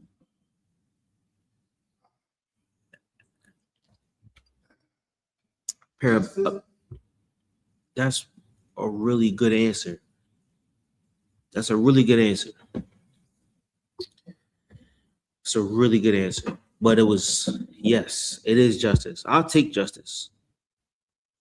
I learned famine. But justice is a really good answer. Go ahead. Yes, sir. Verse 6. And I heard a voice in the midst of the four beasts say, "A measure of wheat for a penny, and 3 measures of barley for a penny." Now, this is what Joseph did in Egypt. Remember, Joseph was in Egypt, and we could get that. But when Joseph came to Egypt, we probably should get that. Give me Genesis. Hold up.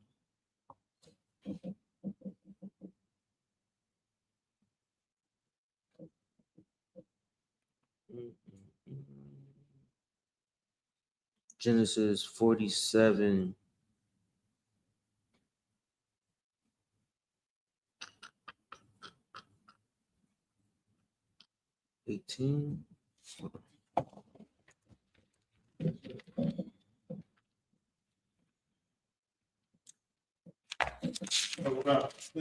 Genesis 47 and verse 18.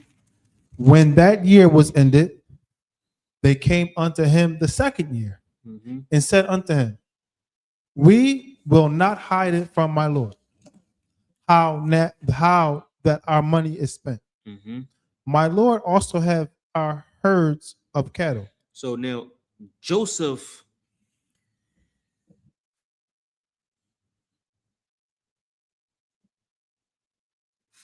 go to 13. Let's just read it. We in class. Let's just read it. Go ahead. 47 and 13. Genesis chapter 47 and verse 13. Uh-huh. And there was no bread in all the land, for the famine was very sore, so that the land of Egypt and all the land of Canaan fainted by reason of the famine. So now Egypt was in the famine. Yeah, famine. Egypt was in the famine, right? This is how Joseph rose to who he became. Joseph, let's not do that. Let's read it first. Go ahead. Verse 14. And Joseph gathered up all the money that was found in the land of Egypt and in the land of Canaan for the corn which they brought. So now Joseph was able to get the money from the corn that they brought. So now he had money. They bought corn. So they would sell. If you come in to sell me this book has value. And I'm going to give you money, which loses value. But this book has to have some type of value, probably more than I'm giving you. Right? So now they got corn. He got money. They take their corn and give it to him. He gives you money. And what happens is you run out of money. But he has something called an investment. He has money that's not liquid. So now if I'll buy this book from you today for $5, and then I'll sell it back to you for $30 when you want it back. That's what pawn shops are. That's a hustle. Right now, you're like, I just need the money to pay my bills. I'll give you $5 for it. You come back, you're going to buy it for $30. Keep going. Okay. And Joseph gathered up all the money that was found in the land of Egypt Mm-hmm. and in the land of Canaan for the corn which they brought. Mhm. And Joseph brought the money into Pharaoh's house. Mm-hmm. Verse 15. And when money fell in the land of Egypt and in the land of Canaan, all the Egyptians came unto Joseph Mm-hmm. and said, Give us bread. So they don't got no money. So they're like, give us some bread. Go ahead. For why should we die in thy presence? For the money faileth. So the money is gone. Now they want the bread. Go ahead. Verse 16. And Joseph said, Give your cattle. So he said, oh, you want bread? Now give me the cattle. I'll take that donkey if you want some bread. Give me that donkey. I'll give you this whole loaf. Got the corn. Now I got your cattle. Go ahead. And I will give you for your cattle if money fail. Mm-hmm. Verse 17. And they brought their cattle unto Joseph. Mm-hmm. And Joseph gave them bread in exchange for horses and for the flocks and for the cattle of the herds and for the asses. So then we just talked about how much livestock is worth. Livestock ain't cheap. So them niggas is stupid. These Egyptians are dumb. They giving their cattle up for bread. Go ahead. And he fed them with bread for all their cattle for that year. For that year. Go ahead. Verse 18. And when that year was ended, they came unto him the second year and said unto him, We will not hide it from my Lord, how that our money is spent. My Lord also have our herds of our cattle, that there is not aught left in the sight of my Lord, but our bodies. But our what? But our bodies. But our what? But our bodies. So what do you have left to sell? You. Go ahead. And our land. And your land. I gave you my corn for some money. Now I'm going to give you my cattle for some money. Now I'll give you me. I'll work for you. And I'll sell you my land. You can have my land too. And what did Joseph do with that land? Go ahead. Verse 19. Wherefore shall we die before thine eyes, both we and our land? Buy us in our land for bread. Damn. Go ahead. And we in our land will be servants unto Pharaoh. This is how Joseph supplanted Egypt. That's how he became the governor. And what he did with that land was make a town called Goshen that he became head over. He was head over Goshen. It was a city that he lived in and we thrived in, separate from Egypt. He built that town for us. He was the governor of all of Egypt with the town for the Hebrews. And that's why Pharaoh rose that did not know Joseph and overtook Goshen. Keep going. And we in our land will be servants unto Pharaoh. And give us seed that we may live and not die. Good. That the land be not desolate. Verse 20. And Joseph bought all the land of Egypt for Pharaoh. For the Egyptians sold every man his field because the famine prevailed over them. So the land became Pharaoh's. And this is how Joseph became the man of Egypt. Where was we at? All right, so go back to this famine and Revelation 6 and 6. Yes, sir. This book of Revelation 6 and verse 6. It's another jump. Hold on. Let's just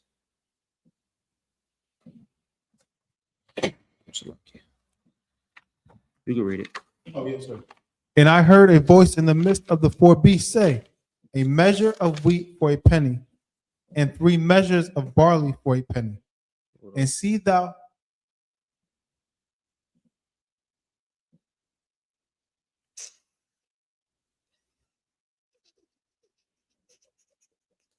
give me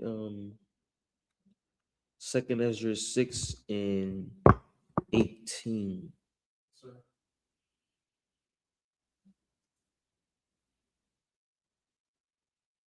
Start at 17. Read, matter of fact, read 9 just because. This is the book of 2nd Ezra, to the 6th and verse 9. For Esau is the end of the world, And Jacob is the beginning And of it. go to 12. You reading? Just skip down to 12. Verse 12. I beseech thee, shew thy servant the end of thy tokens, whereof thou shootest me part the last night. Go to 17. Verse 17. And it happened that when I had heard it, I stood up upon my feet and hearkened. And behold, there was a voice that spake, and the sound of it was like the sound of many waters. Now, this is an angel speaking to him, right? Go ahead. Verse 18. And it said, behold, the days come that I will begin to draw nigh. Wait, this ain't it. Hold on. This ain't it.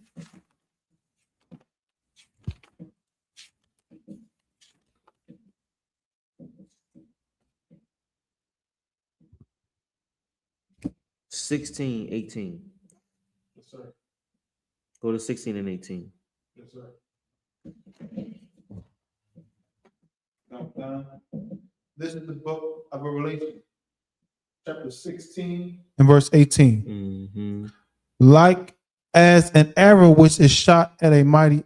Wait, this is the book of 2nd Ezra, chapter 16 and verse 18. The beginning of sorrows and great mournings. Mm-hmm. The beginning of famine and great death. Mm-hmm. The beginning of wars, and the powers shall stand in fear. Mm-hmm.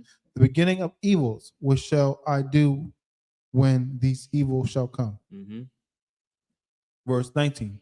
Behold, famine and plague, tribulation and anguish are sent as scourges for amendment. It's sent as scourges for amendment. It's sent as whips for amendment. Go ahead. Verse 20. But for all these things they shall not hurt. But for all these things they shall not turn their wickedness, turn from their wickedness, nor be always mindful of the scourges. So, like, even the Lord could hurt or disease the food, and even the famine that He sends to us, we still won't understand why we getting our ass whooped. Like, one thing about Black people is we never learn a lesson when we get our ass whooped. We just take an ass whooping like we champs. You know what I'm saying? When you get your ass whooped, you should learn a lesson. That's pretty much the point of it. But the Lord is saying that we are hard-headed. We can't even see our destruction is us being whipped. Our pain and when we cry at night, that's because we being whipped. We being tormented for a reason. We was upright and perfect, like Job, until the Lord sent Satan. And when He sent Satan, now you crying. But you don't know it's because you just gotta humble yourself, like Job did. It ain't about you. It's not about us. It's the Lord's show.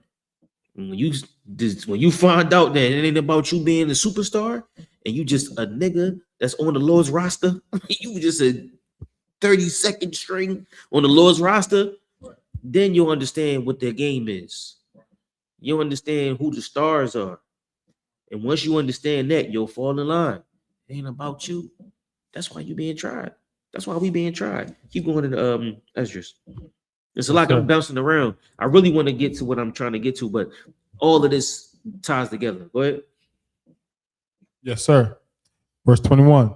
Behold, victuals shall be so good cheap upon earth. Victuals should be so good cheap upon earth. Go ahead. That they should think themselves to be in good case. And even then shall evils grow upon earth. Sword, famine, and great confusion. So now, when you go back to Revelations 6 and 6. So this spirit that I learned, like you said, justice is good because it's not wrong. But this spirit is famine. And when the Lord sends famine, He sends it for a reason. Joseph capitalized on the famine. Esau capitalized on our famine. Pharaoh capitalized on Goshen's famine. That's what people who are stronger do. Right? Keep going. In Revelations. This is the book of Revelation, chapter 6 and verse 6. And I heard a voice in the midst of the four beasts say, a measure of wheat for a penny, and 3 measures of barley for a penny. And see thou hurt not the oil and the wine. Man, what does that mean? The oil and the wine. Regarding like the work of the Lord Sabbath. Yes. Yes. Yes. The Lord is coming. It's like Satan is coming to try the earth. He's going to try you, but he ain't going to hurt the wine. He ain't going to hurt the oil. So where should you be? Where should you be? Wherever the wine and the oil is. Wherever the wine and the oil is, be there. Right there. The oil, the wine, nigga, count me in. Because that's what's not getting hurt. As long as it's here, the Lord said, hurt not the oil and the wine. That's here, brother. That's Abad. You know what I'm saying? That's the brothers in the school. Go ahead. Verse 7. And when he had opened the 4th seal, I heard the voice of the 4th beast say, come and see. All right, that's something else. That's something else. All right, give me Revelations 9:2. Let's go back to that real quick.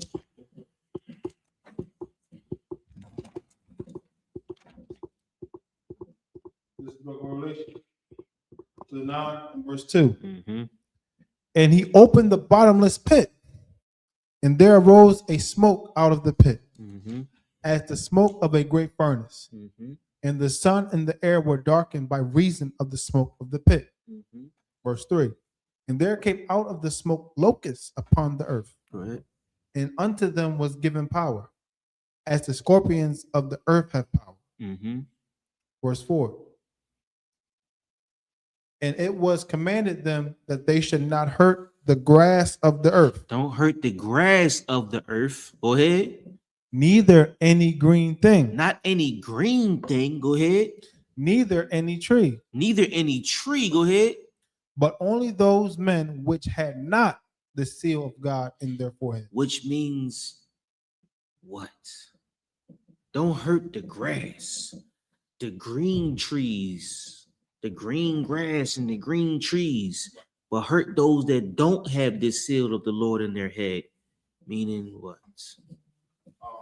Don't hurt them that's doing the work of the Lord. What's the characteristic of a green thing? It's like, I want to say fruitful. You want to it. So if it's not green, what is it? Bring me all the way home. If it's not green, it's what? It's dead. It's dead. Give me Ezekiel 37. Real quick, we're gonna breeze through this. This is a whole nother jump.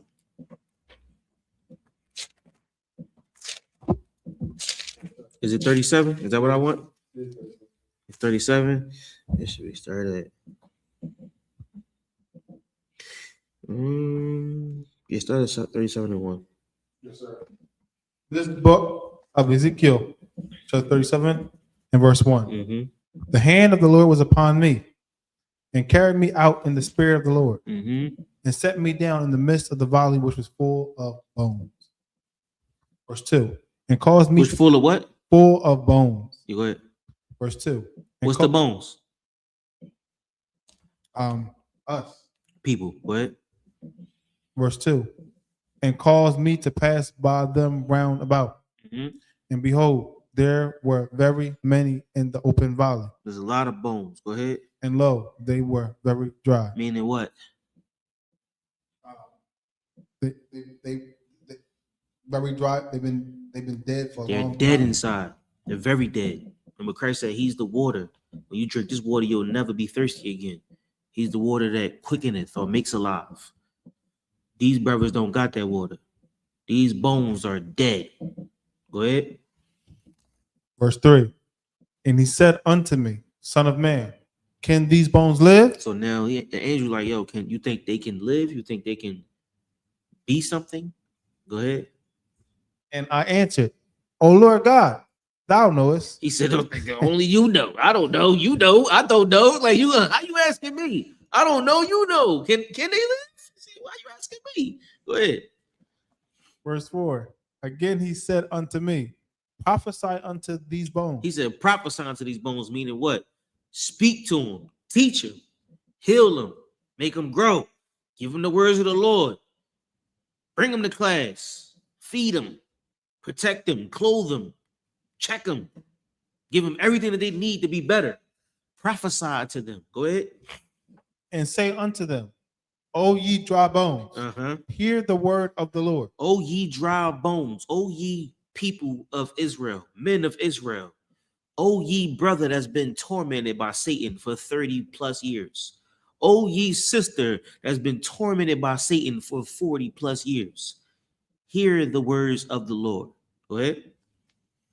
Verse 5. Thus saith the Lord God unto these bones. That's what he's saying to him. Thus saith the Lord God unto these bones. Go ahead. Behold, I will cause breath to enter into you. What's the breath?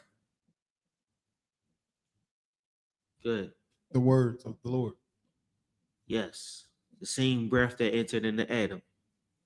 I will cause breath to enter into you. The truth won't come into you. Go ahead. And ye shall live. And when you hear these words, when you hear the words of the Lord, you will live. Go ahead. Verse 6. And I will lay sinews upon you. What's the sinews? Well, okay, what are sinews? It's like connective tissue. Yeah, it's like muscles, right? But what's the word you said? I said connective tissue. Connective tissue. Meaning what? It's coming together. It's connecting, right? Now your tissues are connecting. Go ahead.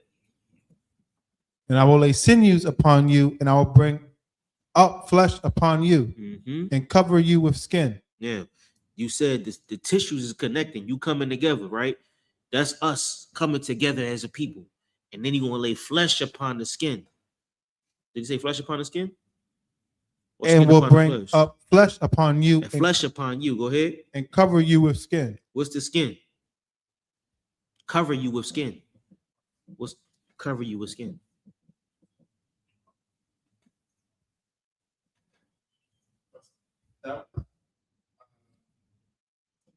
That be the law?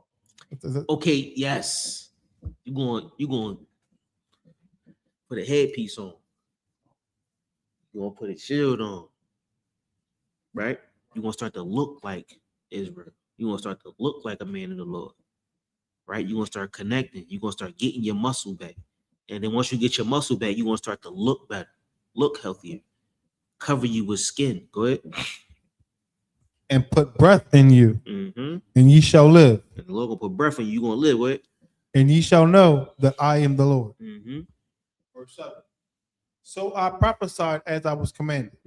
I spoke as I was commanded. Go ahead.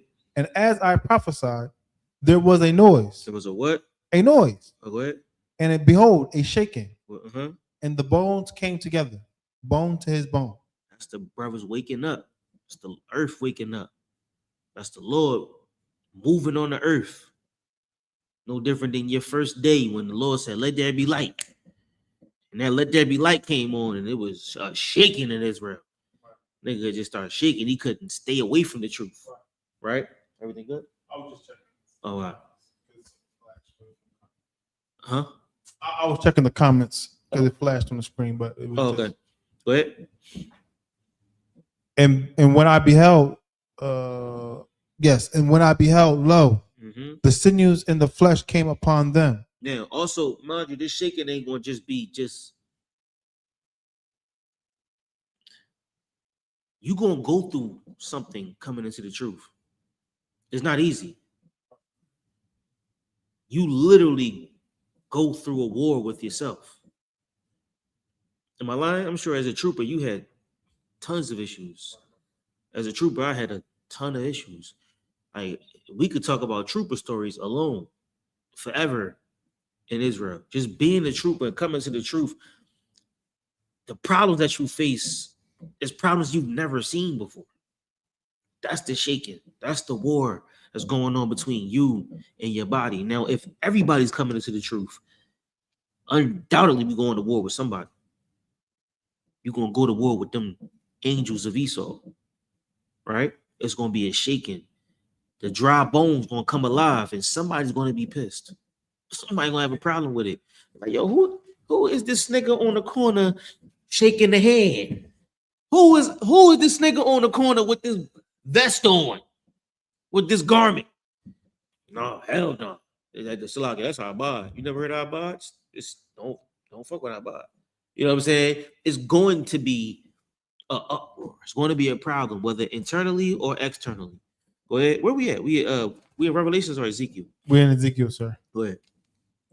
This is the book of Ezekiel, chapter 37, verse 8. Good. And when I behold, lo, the sinews and the flesh came upon them, and the skin covered them above. Mm-hmm. But there was no breath in them. There was no what? Breath in them. Meaning what? You said it earlier. Yes. The word, Lord. Yeah. So the words of the, it's no spiritual power. You know what I'm saying? Like, yo, look, we look like Israel. We were strong, but we just didn't have it here. We didn't have the breath. We didn't know what to say. We got strong. We came together, but it was no spiritual power. Go ahead. Verse 9. Then said he unto me, prophesy unto the wind. Why do you prophesy to the? Why was this nigga like? If I say unto you, I buy. Yeah, go down. They used to tell us. I never forget. We was in Delaware, right? Shout out to General Haas. General Haas would say, "Teach the wall." And when we laughed so many times, me and Captain Zion want to laugh so many times. I didn't mean to say his name, but we laughed because we really taught that wall for a long time. And one day, seats start filling up, and sinews started to come into that school, and muscles started to grow. But we laughed at teach the wall, prophesy to the wind. We talking to nobody. The cat, like, come. You know what I'm saying? Like, we talking to the cat. The picture on the wall was a picture in the back of the wall of James Russell and the Russellites. And we would teach the poster every night. We were teaching the poster. If you see Captain Zion want to ask him about the James Russell poster in the back of the school, we would just be teaching the poster. It was nobody in the school. We taught that poster for years. And one day, brothers started coming to the class, started to ask questions. And then, lo and behold, I said, Salakia, because I'm thinking, why teach the wind? Why teach the wall? But there was a reason the general told us to teach that damn poster. And I'm glad we did. And I'm glad they told me to teach this poster and don't be the person I wanted to be. You know what I mean? Prophesy to the wind. Go ahead.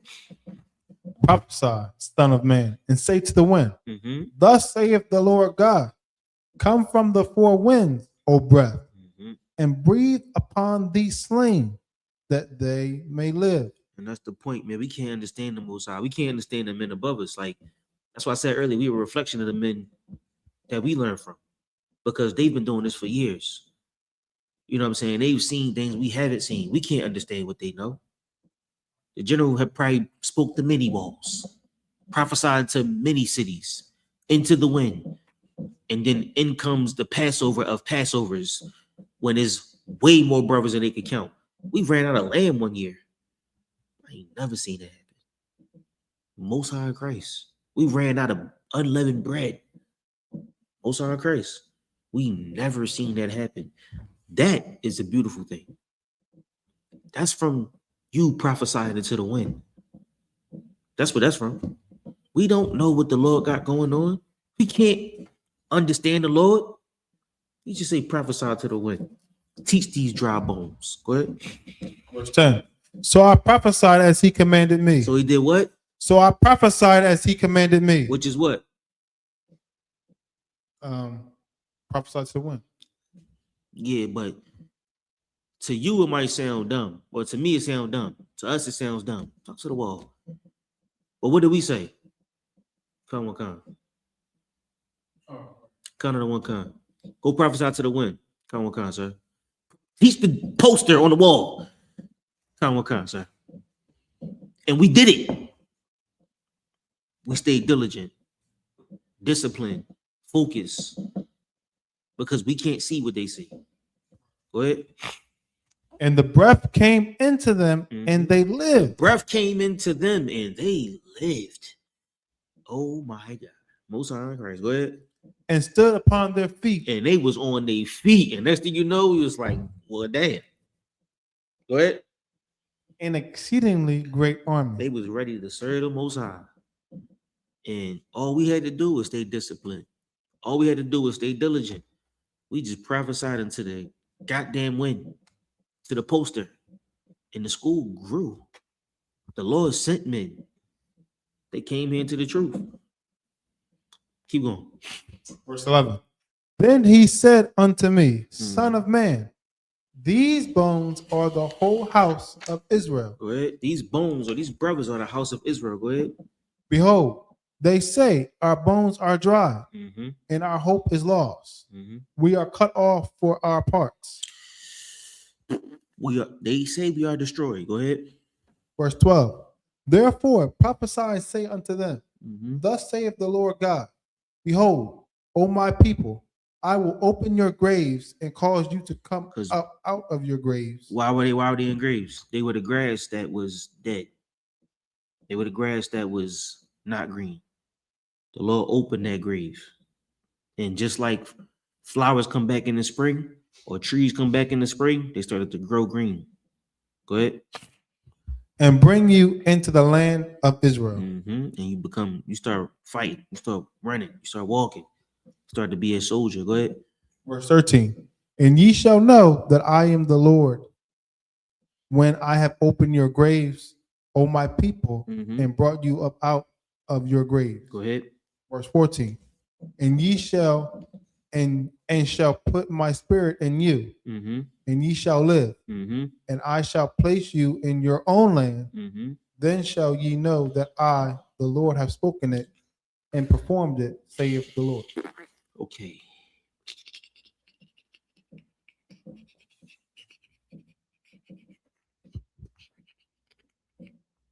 Okay.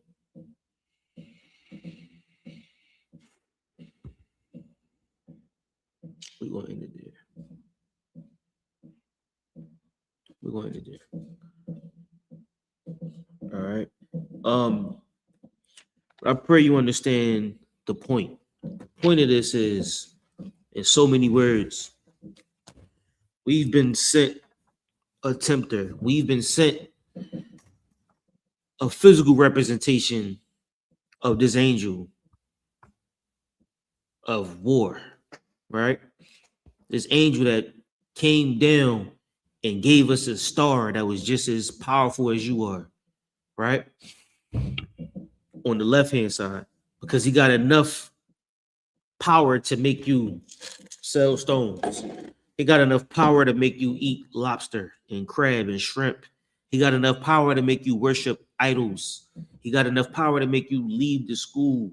He got enough power to make you want to, do whatever kind of wickedness is on your heart. That's the power that Satan has. And when you fall to it, you understand how Job felt in his calamity. You understand the pain that he felt, the struggle that he went through. But Job never went against the Most High. However, that pain is something that every man faces. Even Paul said, can you remove this thorn from my side? And the Lord said, I gave you grace, which is time or probationary period. I gave you the brothers. I gave you the school. I gave you a place to go, to come and sit and be around people. Because if you didn't have your brothers, just imagine where you would be. If I didn't have brothers like Abad, I don't know where I would be. You know what I'm saying? Abad be like, want a water? And I'd be like, what's on curse? Abad, I was thirsty as hell. You know what I'm saying? Brothers that take care of you. Brothers is willing to make sure you cool, you good. Sisters is willing to make sure you good. That's what Israel is. And once they take away the brotherhood, they destroy the truth. Once they take away your love for the Most High and the school, they destroy the truth. So in order for you to fight Satan, you got to be an extra brother. You got to be a extraordinary brother. You got to damn near be a superstar in brotherhood. And you got to be an extra nigga that serves the Most High. That's what we got to be. Because if we don't do it, we fall to the angel of Esau. And he's waiting right outside like this. I got some crack for you to sell, brother. I got some crack for you to sell. I got a movie script for you. You want to be this movie script? Just kiss this nigga in his mouth. He ready for you. He got a rap contract for you. And Diddy's going to sign the contract with Seaman. So lock it. And make you rub the semen on his nipples. You know what I'm saying? That's the world we live in. And as long as you understand what the Most High gave you, which is these scriptures and these brothers, then you can fight Satan and you can win. But the angel of Esau is out there and he coming to take your head off as long as you got your taco out. And with that being said, we're going to pass the class to priest and officer. Any questions online? All right, no. Most all right. All right, we're going to pass the class off to priest and officer. Shalom, Israel. It's that time again. The I.S.U.P.K. under commanding General YAHANNA presents the Lord's 57th annual Passover. That's right, the Lord's 57th annual Passover, April 4th, 2026 in Houston, Texas. All Black, Hispanics, and Native Americans are commanded to observe the Lord's Passover. This will be the biggest Passover to date. You do not want to miss this. Fresh lamb, fresh wine, and bitter herbs as commanded by the Most High. Only $200 per person ages 17 and up. The biggest event of the year. There is only one Passover, and it's under commanding General YAHANNA. See you there, Israel. Shalom. Nobody else there to compare to. Train for war, men of war, and warlike apparel. Prefer our leaders, can't get between us. Watch where you stepping. Give priest and officer now 5,000 a 5 head, teaching the 5 history class. I.S.U.K. security announcements. We have the Israelite School of Universal Practical Knowledge on 1 West, 125th Street, Harlem, New York, under command of YAHANNA. Move for new brother and sister. When new brother and sister comes to school, they are all coming for 6 months. They are to be saluted only. They are here to shed the the world. They need to invitation to teach or rank. After 6 months, when a brother or sister has petition to a particular person, he or she must have permission from the head to speak to their brother or sister.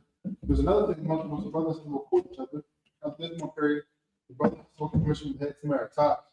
With this commandment on the Numbers 18 verse 21, the Malachi, 8%. I.S.U.P.K. 10% of everything that the Israel gives you, gives you the priest. We will offer for priests, not many. What's our money will Upcoming holy convocation is the Feast of Rent. Now on the 14th day and 15th day of the 12th month. This year will be Monday and Tuesday, March 2nd and March 3rd, 2026. Followed with Exodus chapter 9, verses 20 through 31. Remind Akim and Aquafian, step the bulletin board in the hallway. When anybody wants to be a trooper in school, so on our butt, book, shirt, headband, or scarf. With that, mod, the class, you can stand. So our follow up with them, we drink this east. We're going to send the Lord's Prayer in Hebrew. Abanawa, Shabbat Shemayim, Kodash, Hayah, Shemka, Yahweh, Malakufka, Kaba'ah, Ratzaka, Hayah, Aisha, Baratazar, Kawal, Hayah, Bashamayim, Nathalanau, Lacham, Ka, Yawam, Wasalak now, Kabawaf now, Kasalak now, Kabawafia now, Wala'ah, Sabayaya now, Manasah 1, Abo, Hawashai now, Mayan, Ra, Kaya, Laka, Hamalakwa, Wala'ala, Watapara, La'awalamyam, Ahmad in English. Our Father, which art in heaven, hallowed be thy name.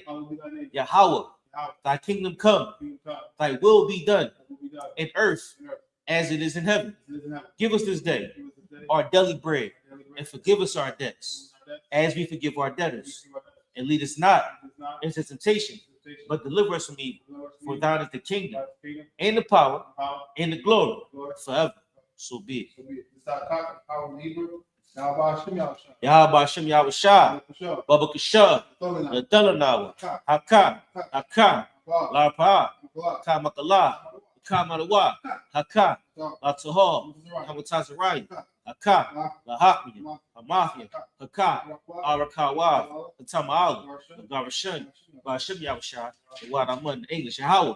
In the name of Yahweh Shah, please give us the power to heal all manner of sickness and all manner of disease, the power to cleanse the lepers, the power to raise the dead, the power against unclean spirits, to cast them out. In the name of Yahweh Shah, thank you always. So be it. Yahweh Hashem Yahweh Shah, Barak Banawa, YAHANNA, Wahaba I.S.U.P.K, Hashem Yahweh Shah. So what I'm in English, Yahweh. In the name of Yahweh Shah, bless us in Israel, in the school. In the name of Yahweh Shah, thank you always. So be it. This is the I.S.U.P.K power to the blessing in the heat. Barakatah Yahweh, Wa Yahweh Shah, Wa Mayaka Allah, Wa Alahaya, Wa Tazamiyah, Alawap Yahanna, Ha Alawap Ya, Ha Saranya, Ha Katazayaya, Ha Kayaya, Wa Hakwafia. Yahweh Hashem Yahweh Shah. The what I'm on, Yahweh. In the name of Yahweh Shah, bless us. And Mike, wait, is it slogging? Bless us.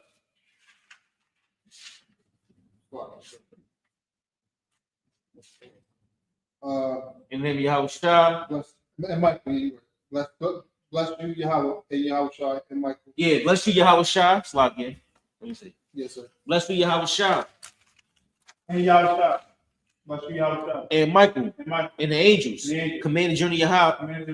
And the generals. The captains. The officers. The troopers. And the sisters. Yahweh in the name of Yahweh Shah. Thank you. So be it. Sir, shall be consistent with these received in Israel, maintain it, will be one great salute in Israel, Rock. Yahweh Hashem Yahweh Shah Barakathum.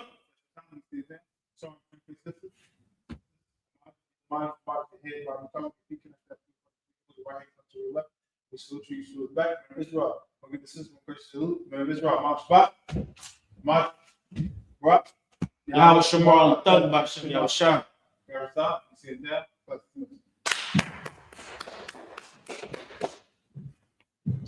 That's a good question.